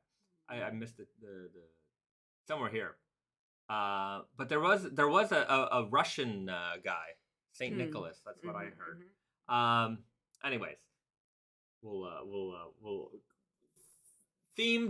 holiday themed denim. I wouldn't mind doing some more, but yeah, the Day of the Dead. I think that's the one that I keep saying I'm gonna do that I never do. That I'm gonna make a note right now. Day of the Dead. Make a jean. We're gonna work on that one. 2023. I need an artist for the leather patch for that one. That'd be cool. The art is going to be amazing for that. I think that's got a lot of cool symbolism there. Jordan Green, sorry guys, not trying to be awkward. Oh no, not at all. We enjoy all the conversations that are happening here in the chat. We learn a lot from you guys too, so don't get me wrong. Vitaly, Russian Santa is called Grandpa Frost. Interesting. All right. Well, there you go. Grandpa Frost. Is that who's Jack Frost?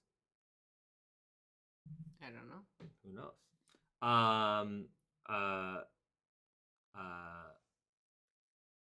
Yeah, that blonde dude. Yep, kind of interesting how we got all the Christmas traditions we have now. Yeah. I you know what? I'm not a particularly religious guy, but I do enjoy Christmas. I love Christmas.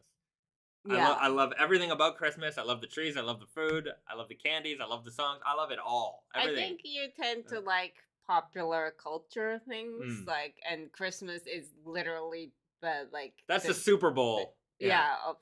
Popular culture. Every TV show's got a Christmas episode. Yeah. Everyone's got a Christmas album. Yeah, and it's also you form memories around that. Yeah. So it's a very good time. Yeah. I hope I'm gonna wish you all a Merry Christmas right now already. Preemptively. Yeah. You know what? You know to just swing it back into another direction, back into a denim mode. A couple of the interesting questions I dealt with this week in the customer service chat was about soaking, washing your jeans, how to do it, when's the right time to do it. And so I just wanted to talk a little bit about that because I think there's sometimes, it's a pretty big topic. So let's just talk about it. Let's talk about all the different ways you can do things and what is right and what is wrong. We'll start off with there are no rules when it comes to washing your jeans. Sometimes people get into raw denim thinking, well, I'm not allowed to wash my jeans, or I got a stain on my jeans. What am I gonna do?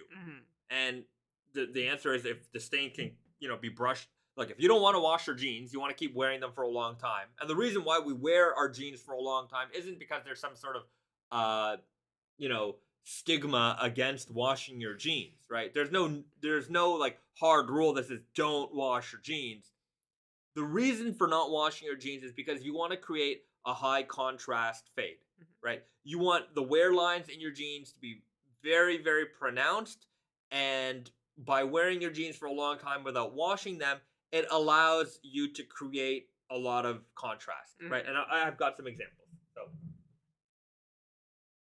here's a jean right here. These have been worn. They look like they've been worn for a while, maybe 6 to 8 months, and they haven't been washed. They're dirty and they don't belong to me either.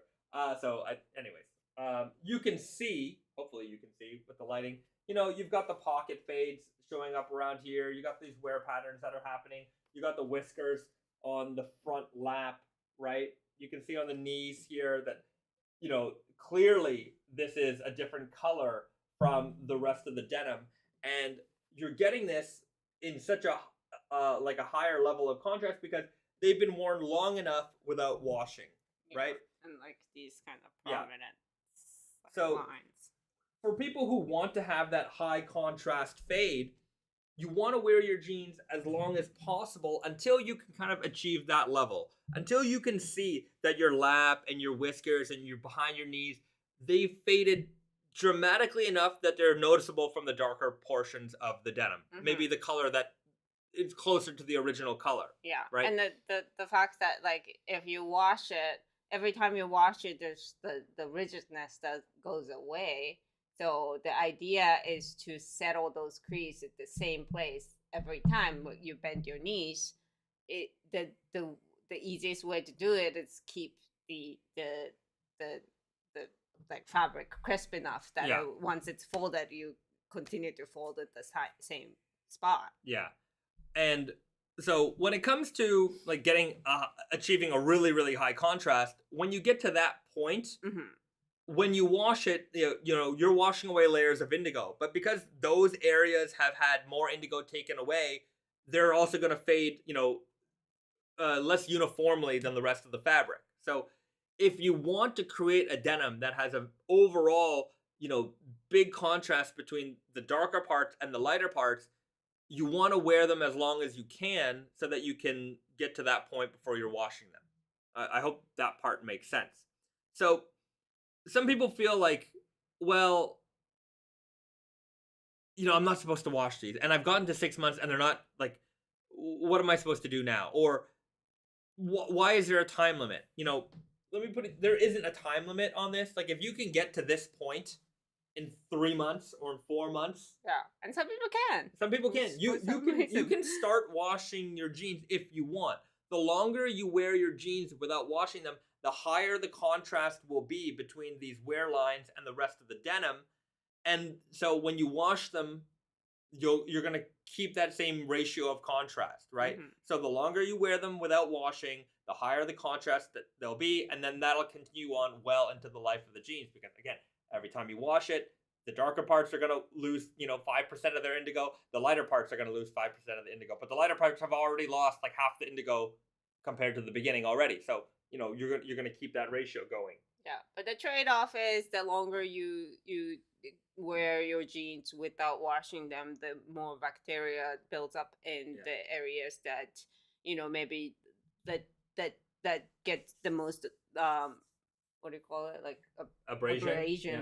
So that like which is often your crotch, so the risk of like blowouts and things like that increase because bacteria can eat through like cotton and stuff like that. And you're also wearing that area a lot, and it's a rigid fabric, Yeah, but once you when you wash it, the abrasion happens whether you wash it or not. But by washing it, you take out the damage that bacteria can cause. Sure. Like faster. Yeah. So in terms of when should I wash my jeans, 6 months, 8 months, 12 months, there isn't a hard rule, right? And when, as somebody mentioned, it's like, sometimes when people hear this, it's like 6 months, literally 6 months, but it's like, a lot of the time people are talking about 6 months of wear time. Yeah. And not 6 months. Of just time. Right. So if you only wore your jeans 3 times in 6 months, it's not the same as somebody who wore them every single day for 6 months. But also, if you're a bike messenger wearing them every day for 6 months, or if you're an office guy wearing them every day for 6 months, your jeans are going to fade differently too. So it's more a matter of how they look, right? If you want to achieve that high contrast look. If you don't particularly care, right, you can start washing them and wearing them anytime you want. I have an example. My natural indigos. I haven't worn them all that much. I wash them whenever I kind of feel like it. I certainly washed them right away. I washed these straight out from raw. I didn't wear these raw. I wore them rinsed. And so, I have wear lines and patterns that are forming too. And this is just from regular wear, not high contrast wear. You don't see too much contrast in the thighs and the knees. You get it, of course, in the lap and things like that because, that's like kind of a more high stress point on this denim. But you can see that they're still fading just as well. I don't wear them all that often, but they're coming along, and they will continue to come along. So even if you want to wash and wear your jeans as regular jeans, you will still eventually get there. Of course, it's going to take a little bit longer, and you're going to have a much more uniform fade overall. But you can still wear your jeans. You can still wear your raw denim jeans and wash them kind of like regular jeans. I don't wash these like after every wear, but even if you did, you could still get the wear lines and the fading happening. It's just not going to be as with such high contrast as a jean that you've worn off a lot of those layers before you started washing them. So you can still achieve fades by wearing them. They're just going to look a little bit different with less punchy contrast. But that's not to say that there won't be any, because certainly you can see here that there is. There still is. These are my groovy guy in natural indigo. Now, another thing some people worry about, and we talked about it earlier. Sorry for the construction noise, because they're literally doing construction right outside our window. Appreciate it, guys. Stretch denim. So I've got a pair of nightshade stretch selvage here. Again, you know what's interesting about this is that I probably only wore these for a couple of months before I started washing them regularly. Like, and by regularly, that's not to say that like these have been in the wash probably like half a dozen times, maybe more. Probably more. But like they never saw like, months and months and months of wear on end, and they still fade. And like there's still a lot of life in this jean left, but here's a stretch denim with a beautiful dark indigo, very, very dark indigo to start with. It's gotten a lot more brighter blue, but you're still getting that fading happening. And yeah, this isn't from wearing them for months and months and months and months on end. I probably wore them for a couple weeks here and there, or maybe I even wore them like, days at a time, but like not with extended wear like some of the other jeans that I've worn, where I've just worn them for months and months and months on end. You can still get, fades. It's going to take longer, of course, but with even with a little bit of wear or just average wear, and with semi-regular washing, you can still get fading even on a stretch denim. And so I would say that like my wear patterns here are very pronounced. You can still, what's funny, because I often carry Tiger Balm in my pocket, like a little pack of Tiger Balm. You can see the little fade there as well.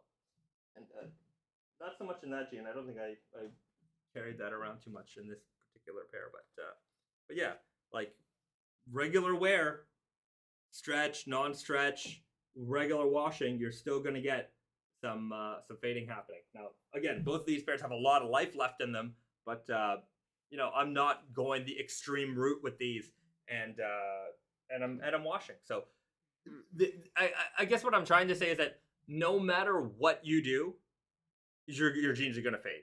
Just wearing your jeans alone, not overthinking the whole situation. Those jeans have been in the dryer, like full on torture, hot water dryer torture test. They've been I don't care. I don't really baby my jeans. I just wear them, and whatever happens to them happens to them. And there's a little bit of like, there's too much of thinking that these rules are so rigid. The denim is rigid, but the rules actually aren't rigid.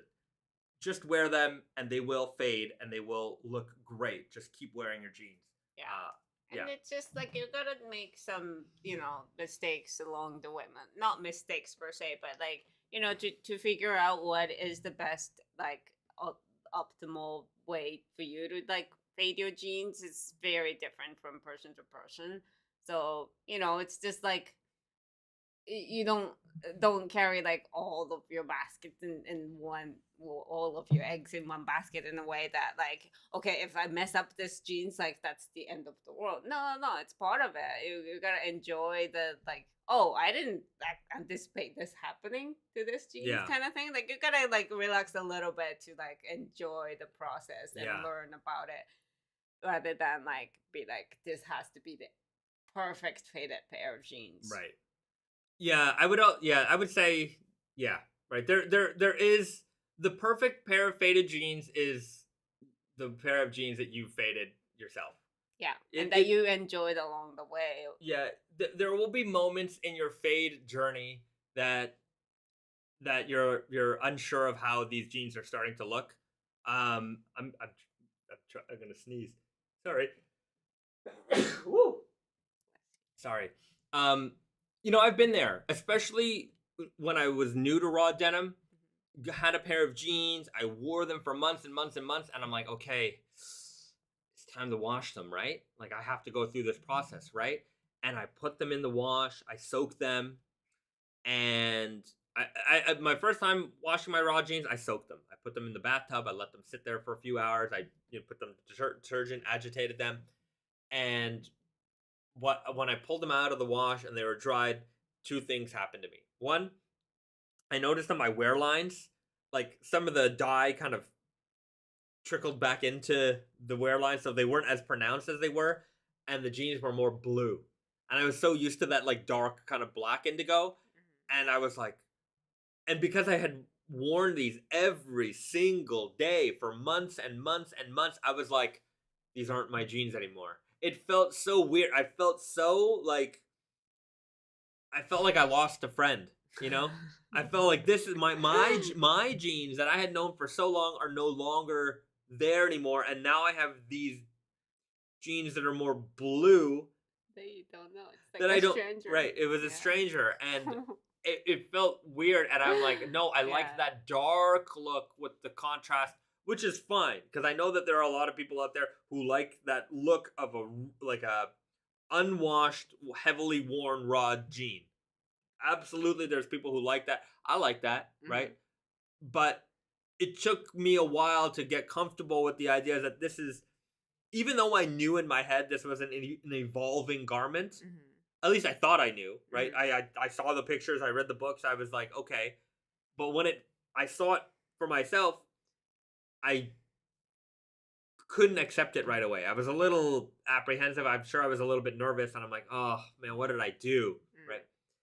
Don't worry about it. Just keep wearing your jeans because your jeans they're always going to change, and you have to get used to that idea that this garment is not going to be the same as the day I bought it. Most of the jeans we buy, when you buy a pair of washed, jeans with rips and tears on them from the store, when you buy them and when you have them for 2 years, or you've had them for 10, they look the same always, right? That's not that. I mean, more or less, but it's not a garment that is really evolving with you. Whereas your raw denim jeans, like this shirt, in a couple of years it'll be a little more pilly, a little bit more, worn in looking, but it's still gonna be this shirt. Whereas your raw denim jeans is gonna go from like dark indigo black looking to like light blue, and it's like that's those are two different garments. Yeah, and the texture is gonna change big time. So expect that, or at least have that expectation in mind. But if you want to keep them dark and you want to have that like unwashed raw look, okay, you don't have to wash them, but then also understand, what that might lead to in terms of like damages and rips and things like that. Sometimes we get that email, hey, I've had these jeans for 6 months or 8 months or however long, and you guys say not to wash them, and now because of that there's a hole in the the crotch, and so I'm like, you have to understand when it comes to damages and things like that, like it's all par for the course, right? I'm sure a lot of people in the chat here understand that. You've worn, because sometimes you get that weird equivalency. Well, I had this pair of jeans, I've had them for 2 years, and they've never ripped. I'm like, yeah, but you wore these jeans every day for 6 months and you haven't washed them. Yeah, sometimes people use that as like, I haven't even washed them yet. And it's like, that's your problem. Yeah. Sometimes I hear that. Yeah, I'm like, I've never even washed these, and they've already got a hole in the crotch, and like the hole is like this big, and like it usually like a hole starts out being tiny, and then it gets bigger. Starts out being just thin. In that area. Yeah, you've worn out the fabric a bit. Yeah, and you just look. Maintenance is part of the whole raw denim thing too. You got to maintain your jeans, whether that's through washing, repairing, things like that. Just again, par for the course. You got to repair your jeans when they need it, and if you don't, the holes are going to get bigger. They're going to become harder to repair, less manageable. If you're okay with that, I've definitely had jeans where the crotches have blown out more than they should, and I'll wear them. Okay, But at some point, you're like, I'm putting on a show. I should probably get these fixed. But yeah, there's a lot of expectations with raw denim. You know, we know that we're wearing them out so that we can fade them. But then the idea of like, this is actually, what you're actually doing is kind of damaging the jeans. I mean, you know, you're just slightly, as you wear them, all you're doing is abrasing that indigo. You're abrasing that cotton more and more and more. And then we shouldn't be shocked when holes and damages appear in our jeans, you know, because you've worn them for 9 weeks or 10 weeks or more, literally day after day after day after day without washing them. It's just, you would not have expected that from any other garment. But I also think that some of that mentality comes from the idea that we're making a better, you know, there's a lot of quality and, you know, this is a better quality denim idea built into that. So, you know, people will make that equivalence of, well, this is supposed to be higher quality and therefore doesn't break. And it's like, there is a quality aspect to this, but what we're doing is we're saying, here's a quality item that we're gonna basically demolition derby right now, right? You take an F50 Ferrari, beautiful, you know, beautiful, highly engineered car, and you take that to a destruction derby, it ain't gonna look great after.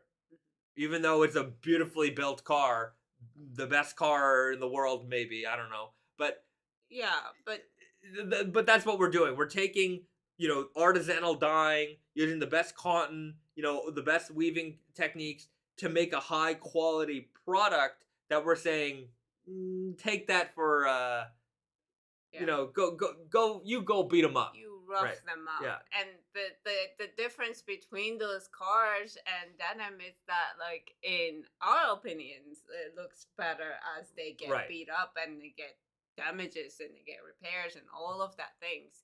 Cars may be like, you know, I mean, some cars look cool, like super like dented and like, you know, scratch and all that. But, you know, most luxurious cars don't look. You don't want to drive a hoopty down the road that's all dinged and beat up. You know? But yeah, like with denim, like that's the whole point. That's what we think is cool and like a better looking denim. At the end of the day, like crisp raw denim is great, but I think we all in this community, we all think that like the beat up, like roughed up denim looks even better. Yeah, holes and all, right? Like, you know, do the repair when you need to.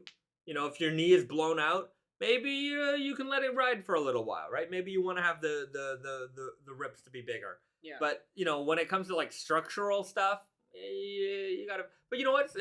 I've seen people where like their pocket has like started to come undone and they don't care, right? Yeah. And then it comes off and half the pocket is ripped off and you can see the color difference between like you know the darkness on the inside of the pocket and the lightness from the outside of the pocket.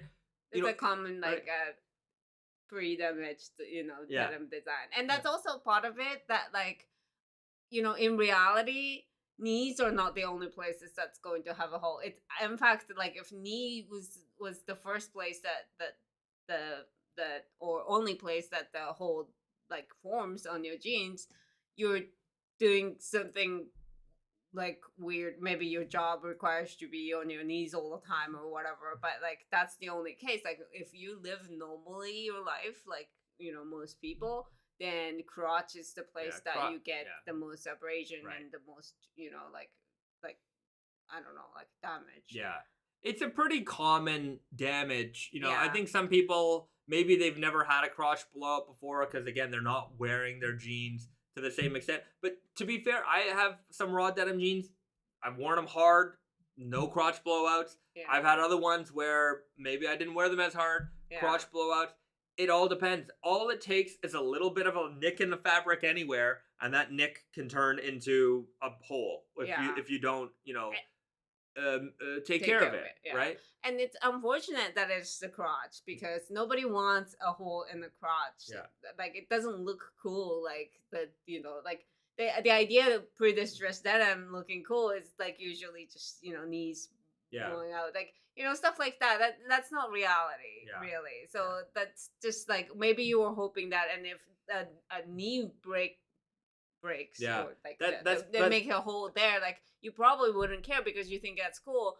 But if that happens on your crotch, like, oh, like I can't wear this. Yeah, no, it's funny because, you know, if you were to look at some vintage, like actual vintage jeans, and you know the way that a lot of pre-distressed jeans are designed is, you know, usually there'll be a denim designer and they have, look, in most, you know, you look at these big denim brands, they probably have an archive of vintage jeans. It's because, you know, they're going to these flea markets, they're buying them up because they use them as inspiration to design washes and you know pre-washed jeans down the road. But I'm sure if you took enough of them and you'll see enough of those jeans with crotch blowouts and like patch repairs and things like that. But that's probably one detail that they don't want to put in their new jean because they're like, nobody wants this, right? So it's not the cool part of the distressed jeans. Yeah, it's just it's but it is normal. I'm sure many of you have had crotch blowouts before. It's not unique to Raw Denim. Even pre-washed, you know, jeans that you can get at the mall, they'll get it too. It's a common stress point. It's like, you know, fixing the heel on your shoes. Yeah.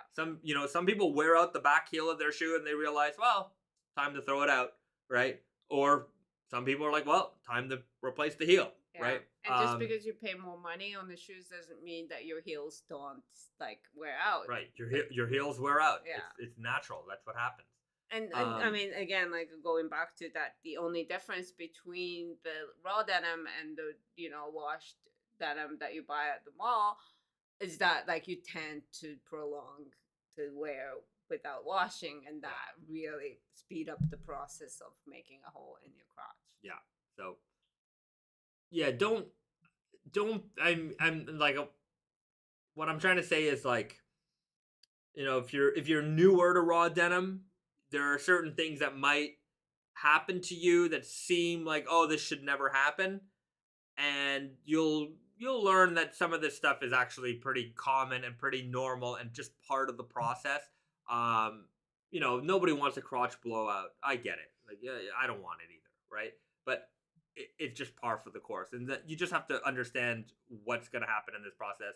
And like, same thing with the washing. Like, your first wash sometimes can be a very scary situation because you have a new jean that is not the jean that you had before. So, anyways, let me know what are some other things that you might have experienced early in your raw denim days that might have freaked you out then, that now you're just like, oh, okay, like it doesn't even faze you anymore. I'm sure there's more to it than that. All right, back into the chat. The more Bezat, how are your Invitational Ecru selvage jeans coming along? We haven't seen them for a while. I haven't worn them much this month. This last month, I really haven't worn them much. Like, I washed them, and they still kind of look like the day after they were washed. I haven't put on. It's also like, you know, all the dirt that he accumulated on the jeans, like 98% of it came from like our trip to Montreal and New York and stuff like that. Like, when we're just sitting at home working, like there's no dirt. It's not as much. Yeah, I'm not in a dingy warehouse.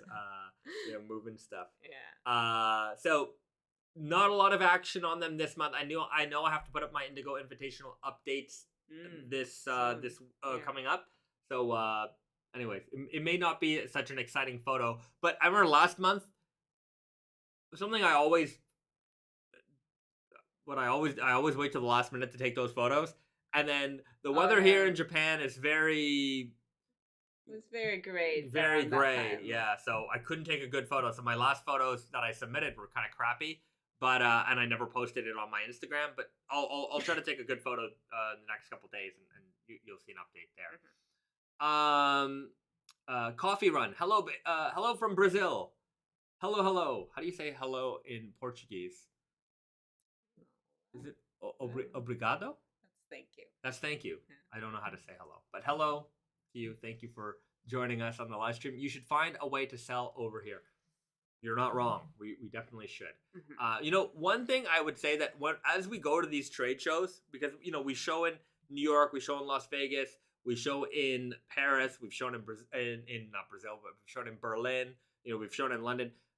Wherever we go, we really don't see a lot of buyers from South America. Almost, I don't think I've ever had a buyer from South America meet us at any of these shows before. Right. I mean, a lot of South America isn't good market for raw denim. Yeah. To say that, but Brazil, like, I think Brazil would have a lot of big cities where, like, there are needs for like great denim shops, but I think it comes down to like the duties are very high. Yeah, duties like, are really high in South America. Our jeans are gonna be like so expensive over there, and that's the whole point of Naked Famous is that it's affordable. Yeah. I guess we would be affordable compared to every other import brand. But yeah, there are some countries where it's a bit of a. There are countries and regions of the world that we actually just don't see a lot of buyers from, and maybe they're more. They might be buying more regional type products. Look, I would love to have our products sold everywhere in the world, but I also think that those areas may like really appreciate like Levi's because they're not like from there. Like, there's like Levi's is huge anywhere in the world, but I think it may be like even more like valued in those places. Maybe sometimes brands are a little bit more like recognizable brands. I remember when I worked at Diesel, we would have a lot of Brazilian customers coming in, and they would buy out the store. Like they resell in Brazil. They would resell it in Brazil because, and they would tell us that he's like, oh, these jeans in Brazil are like 2 to 4 times the price. Right.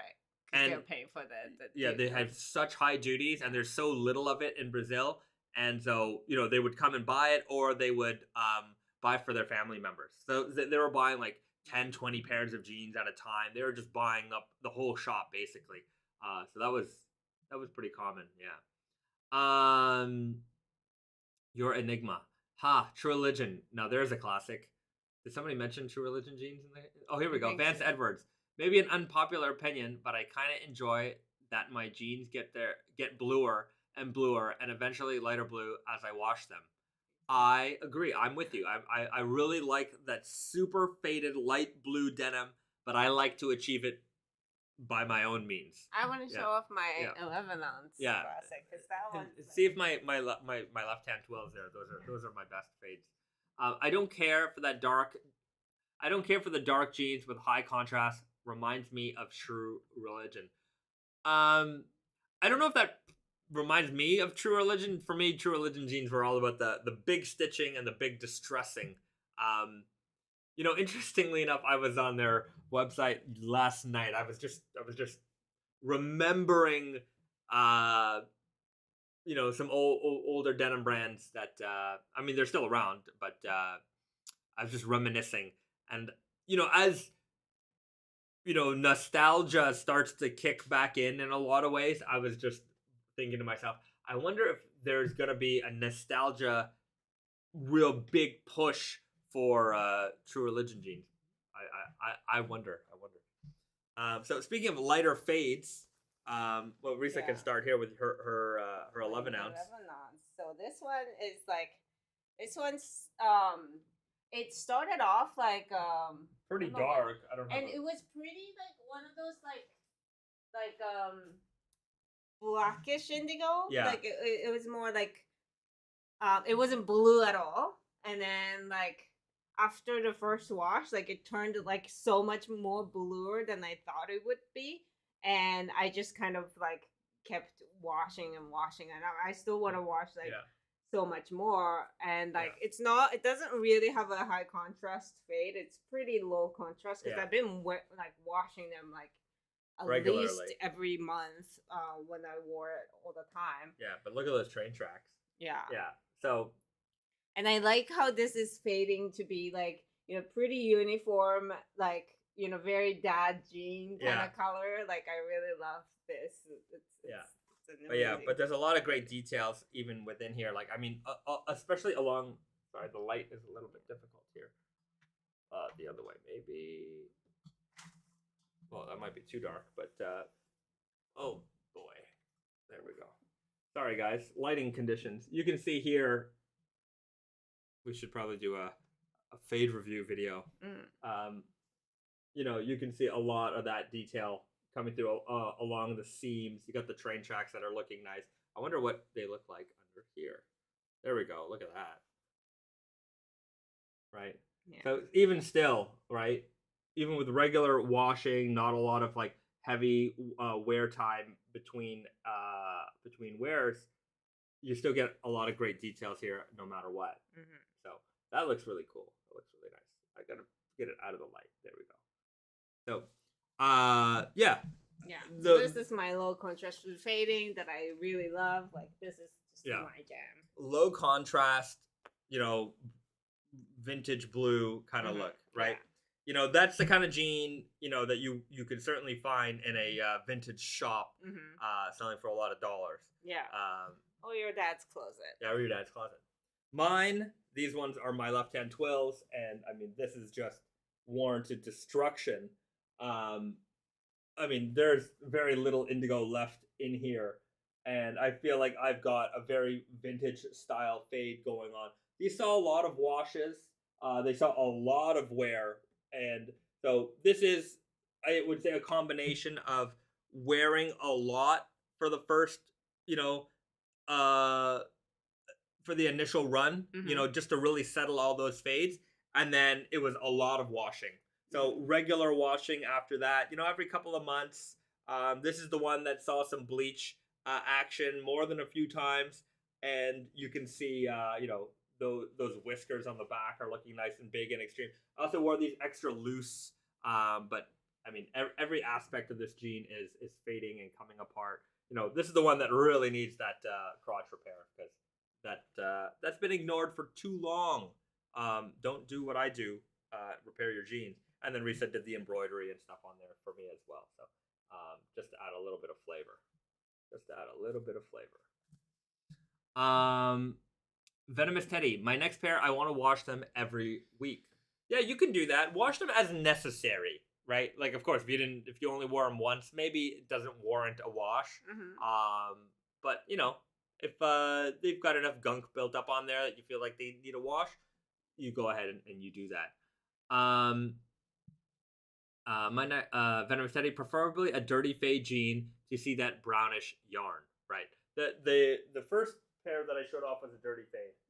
This one here. So yeah, I would like to see that. Yeah, if you do it, keep us posted with the results on that. A BD. He's like our producer. Bezad, word on the street is that you can trade those in for a discount code. It's true. If you have a worn-in pair of jeans that you're maybe not wearing anymore, you're not enjoying anymore to the fullest like you used to, we will trade them in for you. So send us a photo. Send us a photo, and it can't just be like a little worn, because then we're gonna end up with a ton of jeans. But as long as it's been well worn, like really faded, like we want to get that for our fade wall display. Yeah, I mean, they could be this level or more, and we would trade them in. Yeah, right? Because like things like this, we'll trade in because I want to have like kind of every level of fading in the archive. So at one point, I want to have like, you know, examples of like, here's what like a mid faded jean is. Here's what a heavily faded jean is. Here's what a jean is like that's been washed a lot and not worn like with extreme. So I want to have many different examples so that anytime somebody wants to see something, we could have it. We have a big archive. I want to build a thing on the website where on the product pages, say like the left-hand twill, like you'll see this jean, right? So here's an example of, you know, many years of wear. And, you know, so this is the ultimate, you know, plan. You know, execution is going to take a while just because, but we want to have a huge archive of faded jeans so that we can always show them to you. So if you have something that you're not wearing anymore, they're taking up room in your closet, we'll archive them for you. They'll never get thrown away. We'll keep them forever. And you get a 20% discount. 20% off discount on your next pair. That's a good question. Yeah. Does the same apply for unbranded brand jeans? Yes. Yeah.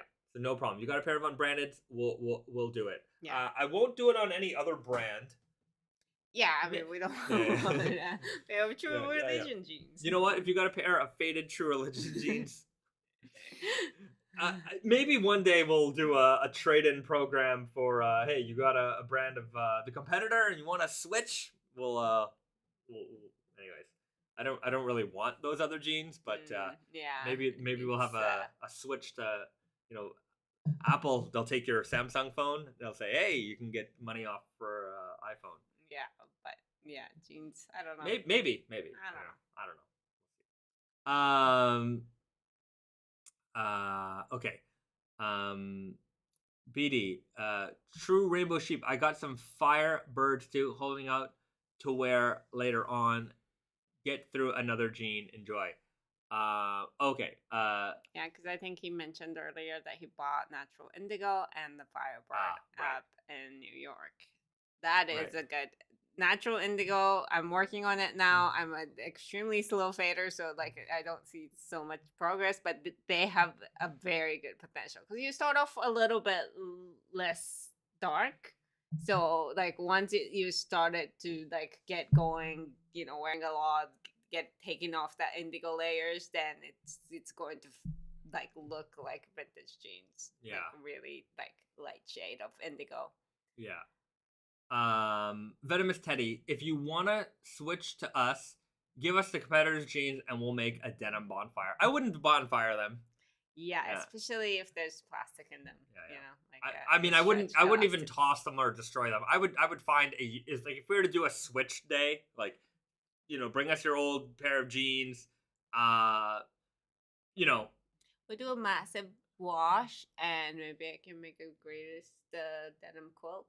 Yeah, or we could figure something out. But yeah, maybe one day we'll do it. Who knows? The Raven, maybe call it trade-in day. Today only. Trade in your old jeans for a discount. Yeah. That might be fun, would work. It would certainly work easier in store. Because online there's, you know, shipping. And all that stuff, so we always talk about like, you know, having like a sample sale in person and like, you know, this kind of like, you know, trade-in or whatever, like things to do in person. Like that's just sounds like such a good idea. It's a lot harder to do because we're in Montreal and, you know, kind of in the middle of nowhere too, and all of that. But like I always like kind of dream of that day where we can have like massive get together. Yeah, right. In New York it would be a little more doable, but I mean, obviously our audience is all over the map and not concentrated in just one city or one area, so no, but like, you know, it could be fun if we could make some kind of event every now and then. Right. I think so. I mean, we gotta get to it. That blonde dude. Hey guys, did you by chance see my question about the electric blues above? Don't want to spam the chat. Ask it again. I don't see it. Just ask it again, and I'll get to it. Brennan R. Speaking of competitors' jeans, did you guys hear the news about the 1880s Levi's that sold at auction for $75K? Yeah, I saw that. I mean, I think that story made the rounds. Doesn't surprise me. I mean, an 1880 pair of Levi's is gonna sell for about that much money. Yeah. And I think a vintage shop bought it. So whether they're buying it for resale or they're just buying it to have it to be like, you know, we have it. We're the store with the 1880s Levi's. Like we're you know, it really legitimizes that store, and probably buying that for $75K and getting all the news articles all around the world.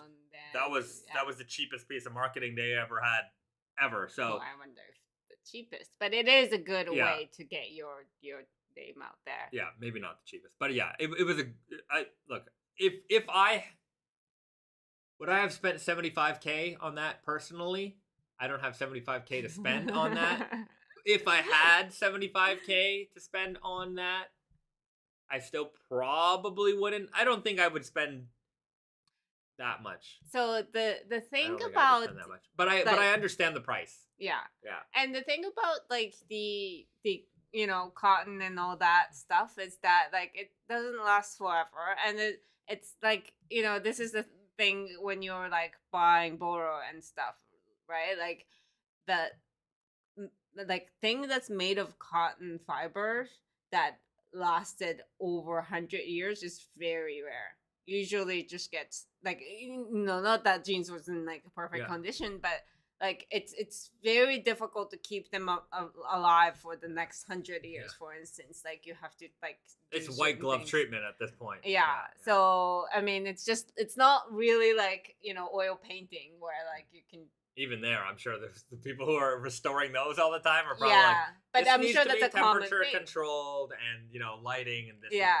Like there are industry for that, whereas like I'm not sure how good of an industry there is for like preserving cotton, fiber material. Keep it cold, probably. Cold, low moisture. It's gotta stay in a temp. Like I'm sure Levi's archive for like their most rarest pieces are all like under lock and key, but you know what? That's not true. I remember they had the Levi's archive. They had like the oldest Levi's, and like they would let people like see them. I don't know if they could handle them, but like they were something that were people could get close to at least. It wasn't like it was in a frozen chamber somewhere. But I'm sure like the time goes by, like it's going to change. Like like things that you could have touched before, like now you can't touch it anymore. Maybe. But yeah, I thought it was a cool story. The price makes sense. I don't think that those are the most expensive jeans ever purchased. I think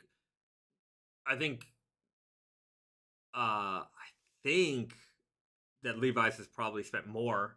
I wouldn't know. I don't know. But I don't think that that's the most expensive vintage jean sold at auction. Might be most lately, but I think there might have been more that have sold for even more money. But yeah, I mean, you're talking about the 1% of rarities when you're talking 1800s, Levi's or jeans. And it's not. I'm sure there are other jeans out there in the world, not very many, that are in the 1800s range. But the fact that there are Levi's from 1800s, that's a big thing. In the year 3000, when you were talking about vintage jeans and you're talking about having like the first edition rainbow core Naked and Famous, they're going to be worth a lot of money. Financial advice for the people in the year 3000. Okay. That blonde dude, no problem. Just curious if there is a certain dye, warp, weft, or technique to get and keep really saturated electric blue fades. If you want it really saturated electric blue, certain models will give you more electric blues than others. It's the dye. It's mostly the dye. And this is why I want to have on the website, the photos. The fade, Nightshade stretch selvage, electric. Deep indigo rigid selvage, selvage, electric. Left and twill too. Left and twill, those ones are quite, I would say, like vibrant blues. Nightshade and deep indigo is because the part that is not faded is a very high contrast compared to like the electric blue you get on the faded parts. It's so useful to have a faded picture and in that sense, like if you're looking for a certain fade. So I mean, if you have a question about what's going to be electric and not electric, you can always send me an email and I can try and help you guide you towards that.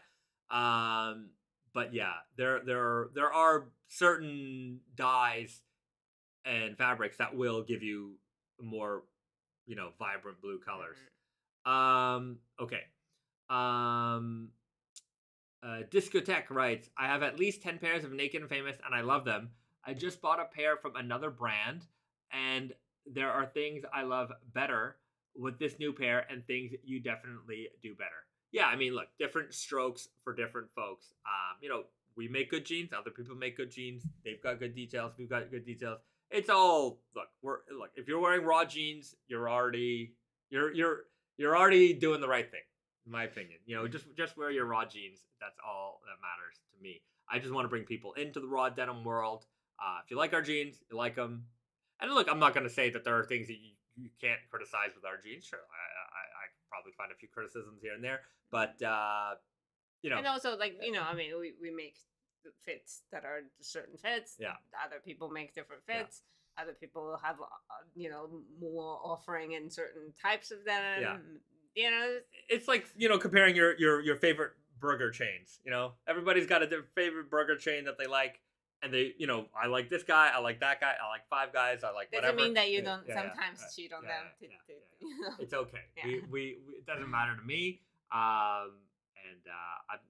So long as you're wearing Raw, that's all that matters. Yeah. Venomous Teddy writes, I will be in Montreal at the end of November. Will Wonder Looper be available at Tate Nyoko by then? Some of it probably will be. You see those boxes over there? That's half of our shipment of T-shirts just arrived, so not even half. We're starting to get it in over here, and then once we receive everything, we're gonna be able to ship. The thing is, like the main event, which is the heavyweight. Well, the hoodies will be a little bit later, but by end November, they'll probably have some of the T-shirts. So just stick around for that. Okay. BD, hang on to my Okayama Spirit 4s to be worth 75k 200 years after I'm dead. Good advice. That's the way to do it. You gotta leave some for your next generation. Yeah. Noel Salamero writes, using dryer to shrink jeans to fit after losing 4 inches off my waist. Thoughts? You lost 4 inches off your waist. Your jeans. 4 inches is a lot. Your jeans won't shrink that much. No. You can use the dryer to shrink your jeans a little bit. Certainly, 4 inches. Look, you can wear them loose. They'll probably, if they're already loose on you now, they're still going to be loose. They'll probably just be a little less loose. You might have to get it tailored. I mean, the thing you can tailor the waist. Yeah. If you don't mind the rest of the leg. If the rest of the leg feels fine on you, you can tailor the waist. You could take it in a little bit. Yeah, you can probably do a little bit with the hip too. If you take them to a proper tailor, like making them smaller there's a lot of way to do it. There's people who do it really well. So taking in the waist, reducing the waist size is easy. Yeah, if your leg fits good, then you still have options. I wouldn't spend Look, it depends on how much you love those jeans, I suppose, right? Oh, I mean, I wouldn't spend $100 taking in the waist. I don't think you will. Your local tailor shop will be able to do it probably for, I would imagine, how much those things $30 probably for a waist to take in the waist. I have no idea, but I mean, if you think that it's like you want to keep wearing these jeans, maybe you take those measures, or you can start off with a new pair, or wear them really baggy. That's also a thing too. You have a lot of options, but you're not going to lose 4 inches of your waist in laundry. That's not going to happen. Vance Edwards, what's your opinion on competitors placing their embroidered logos near the butt crack, where it could be mistaken for white gum? Do they do that? Who does that? What? Yeah, don't do it. That does not sound like a good idea. I mean, embroidered logos are fine. If you put it on near the butt crack. Is it like a joke? Like you sat on the gum on the subway kind of thing? Putting their embroidered logos near the butt crack. Yeah, I don't think you should put your embroidered logo near your butt crack. That's my opinion. I think if you like it, do you? I mean, I don't know where exactly, but yeah, it just doesn't sound like a good place. Dirk Diggler. There's a store named American Depot here in Okinawa, and they have tons of old Levi's. All right, that's cool. Yeah, I mean, Okinawa has a lot of treasures. From the military. Yeah, from the military base. How old are they? Are they 80s old or are they 50s old? That's there's stores in Tokyo here that have the 40s and 50s old Levi's new. If you've got $2,000 or $3,000 to blow on a pair of jeans. I mean, a good reason, because it's hard to find those. It's impossible to find. But that's the thing about Japan and the vintage. Some of the vintage, the very super curated vintage shops here, where it's the prices are insane. Look, when I say insane, it's just I mean that in the respect that that's a lot of money. I'm not saying it's not insane in the sense that like that's the only one of that, and so that's what it costs, right? Like in terms of rarity costs money. That's just the way it is, right? It's a lot of money for me to spend on any particular garment. If you got the dough, go nuts, do whatever you want. Yeah, but I also think that like it's very hard to find like good treasures in vintage shops here, even more so. I'm sure it's getting harder and harder in North America too, but it's way harder here because people study those things, and those people who want to have a very curated vintage shops, they go everywhere and they make sure they're not missing anything, and therefore like the thrift store kind of places do not end up with like a good treasure. Right. And you're also paying for the finder's fee for that. Oh, 100%. Like it's not just the value of that garment. It's also, number one, the guy has a shop, so he's got rent to pay. And that guy also got it for you. Yeah. Right? They probably went to North America, took the flight, stayed in the hotel, all of that. All of that costs money. Yeah. So you're paying for all that. And shipping it back. Yeah. But you didn't have to do all that. So, Yeah. So that's part of it. Okay. Vince Chan, when are the Naked and Famous mugs releasing?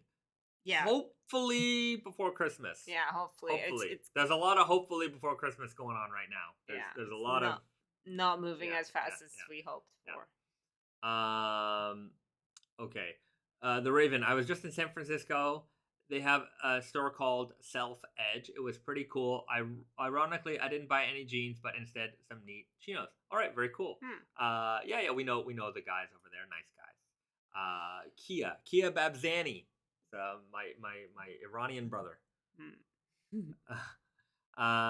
Vitali, Bayzad and Risa, are you guys going to participate in the upcoming Red Line Rally? Personally debating if I should enter with Elephant 11 or Japan Heritage Kasuri jacket. That's the denim jacket contest. I probably won't be because I'm starting to wear my Made in Japan 10 jacket, so I've already kind of started wearing a jacket. But what should you enter with? Elephant 11 or Japan Heritage Kasuri? Good question. I think here's what I think. I think fades wise, the judges will probably like the heavyweight fades more. Like if you're gonna wear a jacket to win, the Elephant 11 probably will fade in a way that might appeal to the judges. It's gonna give you like way more prominent fades.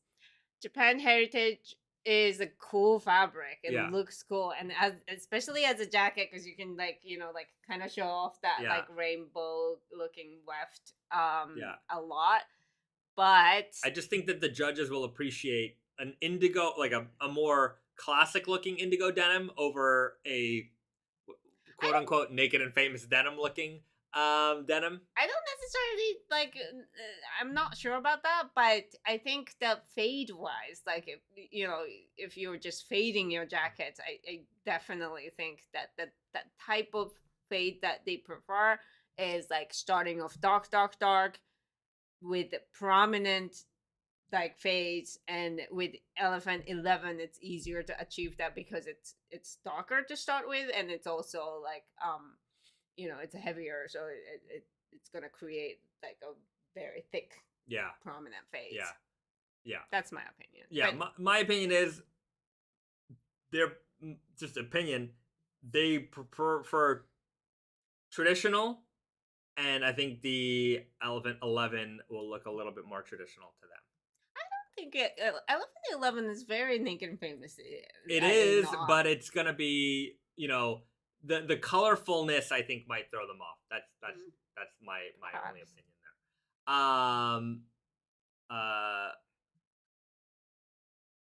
Okay.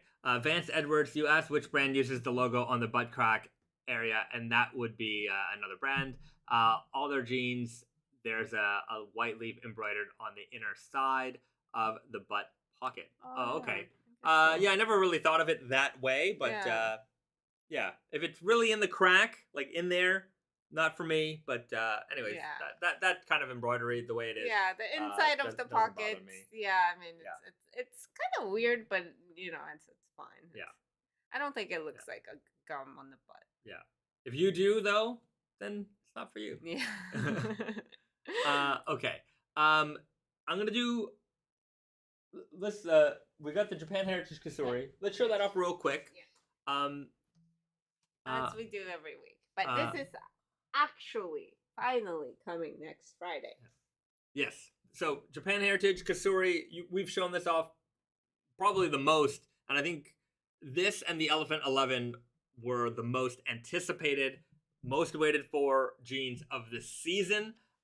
You guys know our Japan Heritage fabric already. Slubby, not particularly heavyweight. I think these are 14 and a half ounce. They look pretty classic on the outside. The lighting here is a little off. Sorry about that. And that not helping, but that might have helped a little bit. But you can see that there's something going on here, right? You can see a little bit of color showing through the front face of the fabric, but where the real magic happens is right here on the inside. Brainstar writes, "Oh my God, excited for these."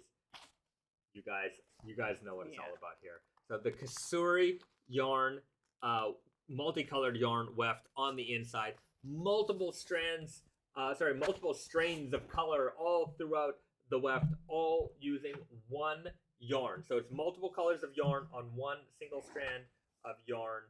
I don't even know if I'm making sense anymore, but it's too bright maybe to show it all off. But we'll have a video this week where we go over all the details in depth with better photos and all that kind of jazz.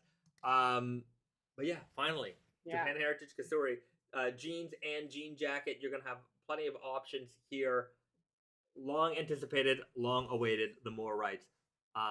Noel Salamero writes, "Ordering my Elephant 11 soon." All right, good man.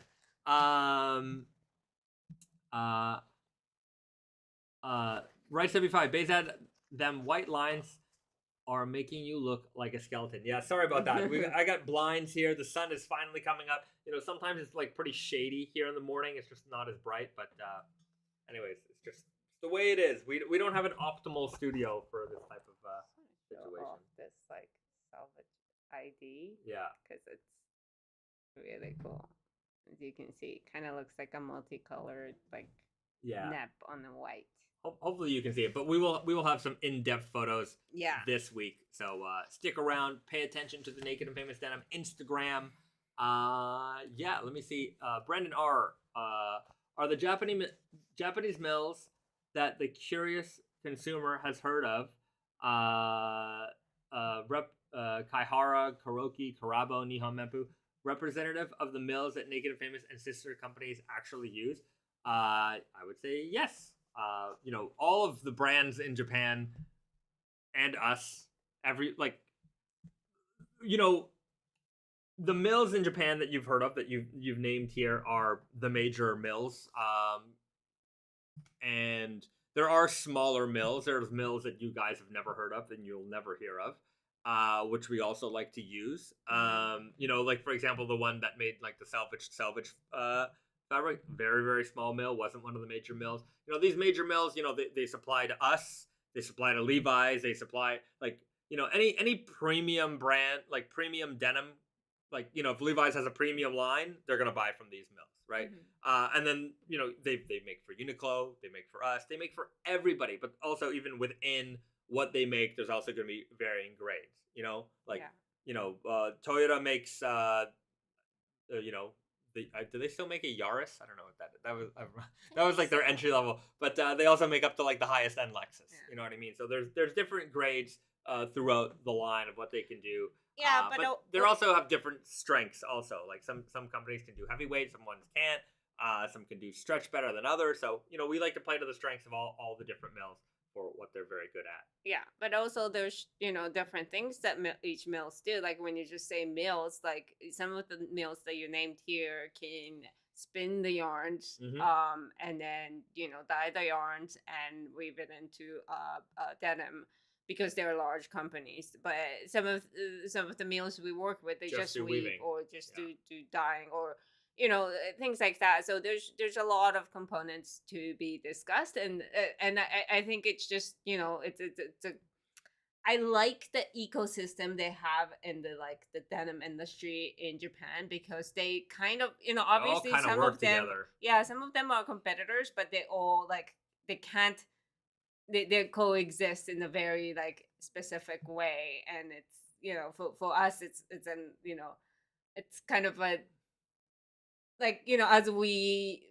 become older with the brand, we just learn more new things, like Risa said, learn to play strength of each mills, and figure out how we can achieve crazy things that we think of that nobody else has made before. And that's the fun part of figuring out this industry. Yeah, I mean, some mills rely on the other mills to make the yarns for them so that they can weave, and they might be able to weave something that the other mill doesn't do or can't do. So it's kind of interesting how they do play off one another. It's a very symbiotic relationship, the right word. And the machines too, they might be able to set up the machine to do certain things that we need, but if they don't, if it's gonna take away from what they're doing that's making them money, maybe they're not willing to do it. Maybe small mills are like, okay, fine, I change up my machine settings so that we can do this for you and stuff like that. Because the time to set up a machine is also time down on that machine. You want to run your machines as efficiently as possible. So there's a lot of aspects to it, and I think some of this stuff it's kind of neat because some people they like to know this information. Oh, what mill does this come from, or what mills do you work with, and that's fine, but it gets to the point where the consumer probably also wouldn't know the difference between one mill or another. I really would not, if you were to present me with fabrics, I wouldn't know where they came from. Right? And that's just goes to show you that it's not just 4 or 5 mills in this playground. There's so many little ones. Yeah, there's quite a few little players out here as well. So we work with big mills, we work with small mills, we work with most of the mills that operate out of here. But yeah, I don't know what else to say about that. Yeah. Let's answer this question. Will Kasuri come in any women's fits? I usually wear men's fits, but was looking to try these in classic or arrow, says Mac. Unfortunately, no. They only come in men's super guy, weird guy, easy guy, denim jacket fits. But I've been hearing a lot about this, men wearing women's fits recently a lot. Obviously, women or female customers wearing men's fits has been a thing, because obviously a women's collection is a lot smaller. But I think for some male customers, the women's fit sometimes works better or works well. And I kind of like seeing that, and these, because I only know about it through a direct communication with our customers, and I just, every time I learn about this, it's pretty exciting. Classic seems to be the one that a lot of guys have been trying on. They run a little larger, and also it's it's especially before True Guy hasn't happened yet, really. So that's the only straight leg option, and we only make up to 34 and sometimes only 32. But if it works with you, I would love for more guys to be wearing that too. All right. Okay, couple more questions, and we're gonna have to end this at some point. But we're gonna hit up these ones. Discotheque writes, is there a model that you regret doing? One that did not sell well. Is there anything? The only thing I ever regret doing is if there's a damage in a defect in the production, and you can't really early Naked and Famous days. I remember we had one production of ladies jeans that was so bad we couldn't. It was before it was our factory, and we were using another factory, and anyways, what happened? Nothing. We had them on our shelves for ever, and then I don't know what happened to them. Tammy, was it damaged? No, the waist sizes were unbelievably too small for the rest of it. They were unwearable. You couldn't sell these. You couldn't. I don't know. I don't even know what happened to them. Anyways, they got something happened to them eventually. But the only things that I ever regret are it's less so a regret on my end because it wasn't my fault. It's usually a production error. Like, but that's so few and far between that we've ever had to like make a have a gene that couldn't be released because of defects in production.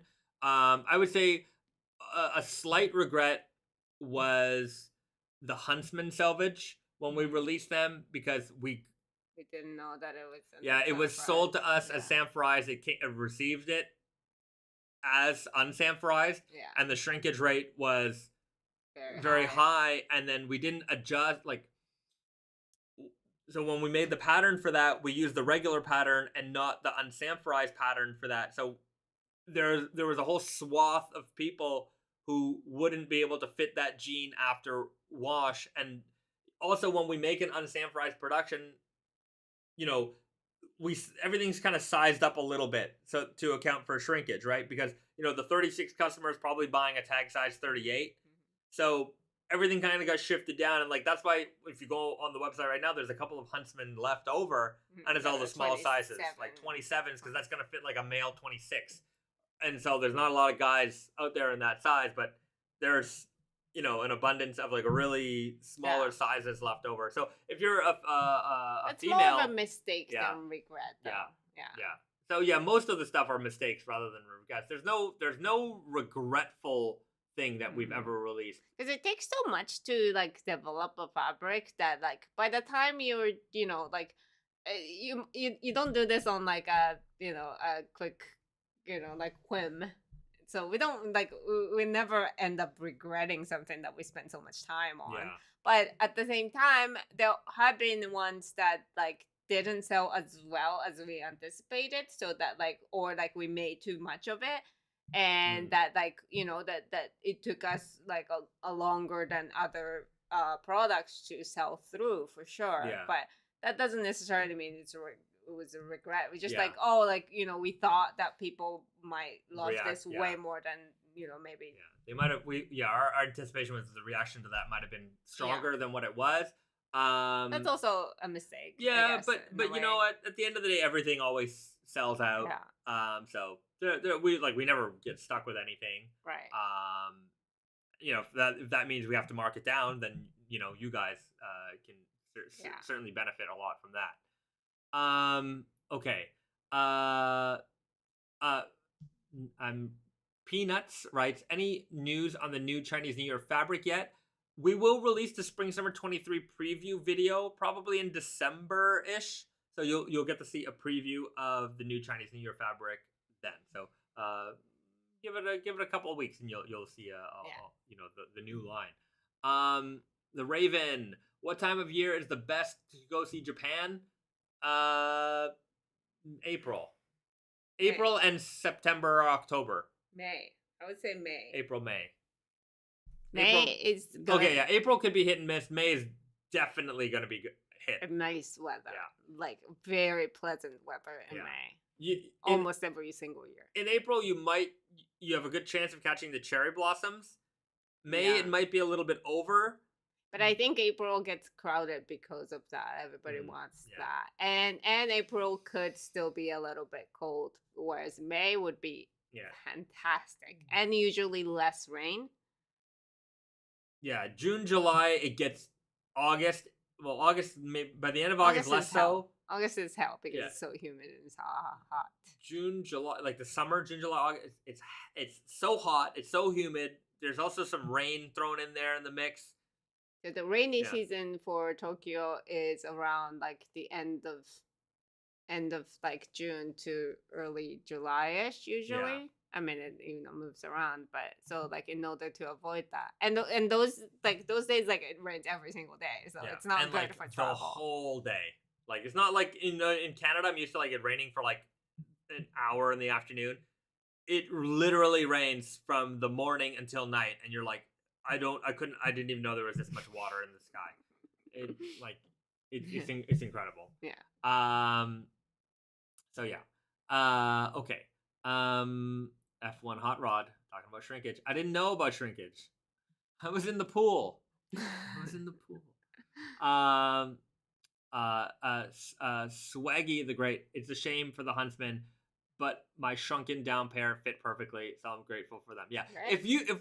If you can get into the size, like if we have the size for you, great jean, right? Great jean. But I know that we had some people longer inseams, larger sizes that like they missed out. We had some 36, 38, 40s at the beginning, but like there were fewer of them and they sold out fast.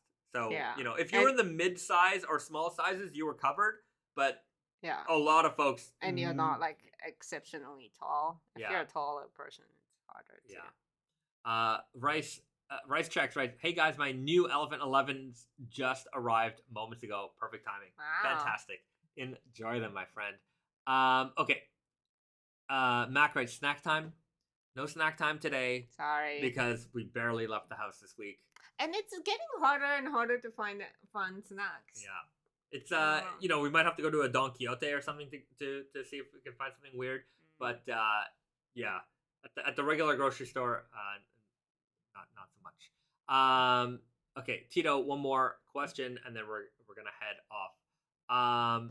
Tito, hey, was looking on Tati and Yoko at the salvage, and the picture shows a 14.5 ounce fabric, but the description says 12.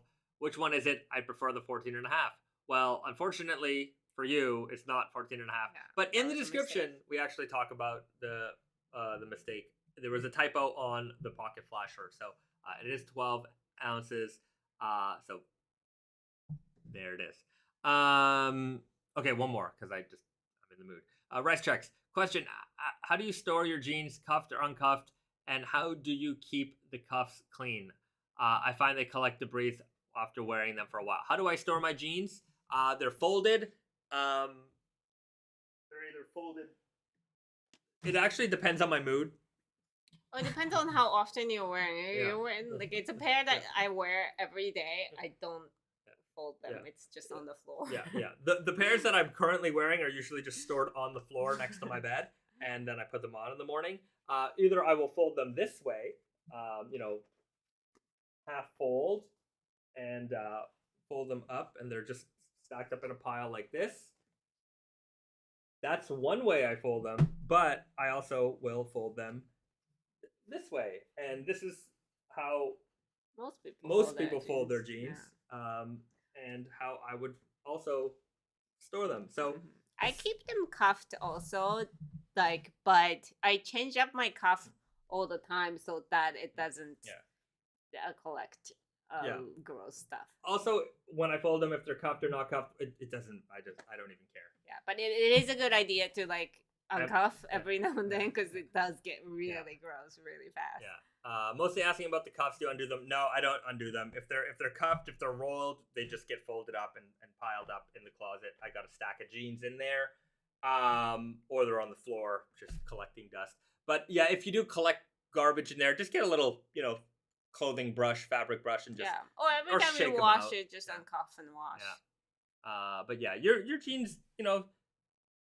Sometimes I feel like, look, I've seen people online, they get like a special garment rack or whatever, and it's fun to display your jeans like that. Look, it's nice, but like, you don't have to baby these things. They're tough. If you're gonna wear them every day for months, you don't have to worry about being delicate with them in terms of how you should store them and things like that. Oh, but I mean, if that's what you want to do. If that's what you want to do, that's fine. But like, don't think that it is like requires it to be or they're gonna get ruined if you don't fold them in the special way. You know, they're gonna be fine. So happy I'm not the only one who leaves their jeans folded up next to their bed. Like, it's not even folded. Like, mine they're is literally just thrown literally on the way floor. that I left it. Yeah.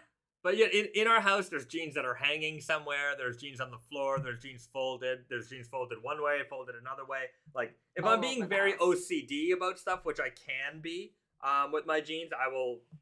One week they're all going to be folded like this, and another week they're all going to be folded like this, and they're all going to be stacked up nicely. The biggest jeans on the bottom, the smallest jeans on the top. Like, you know, like when I worked at Diesel, I was responsible for folding that denim wall, and it was perfect. I would fold the jeans all day, every day. I'm very good at folding jeans.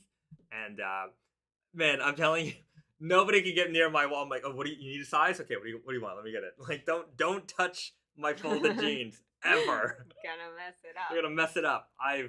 Just leave them. What do you need? All right. Okay, we're gonna leave it there. Everybody, great hanging out with you again this week. Sorry, no snack time or movie time, but we'll come back with something good. Yeah, we did say watch the Christmas special. Charlie Brown Christmas, that's the one. Get ready for Christmas, guys. Christmas is coming up. So we'll leave it there. Halloween this week. Yeah. But watch Charlie Brown. Get ready. Okay. We're getting ready early. Halloween's last week's news. Christmas is the new generation. Okay. All everybody. Right. Have a nice weekend. Have a nice weekend. Thanks for tuning in. Do something nice for yourself and for somebody, and tell your mother you love her. All right. See you later, guys.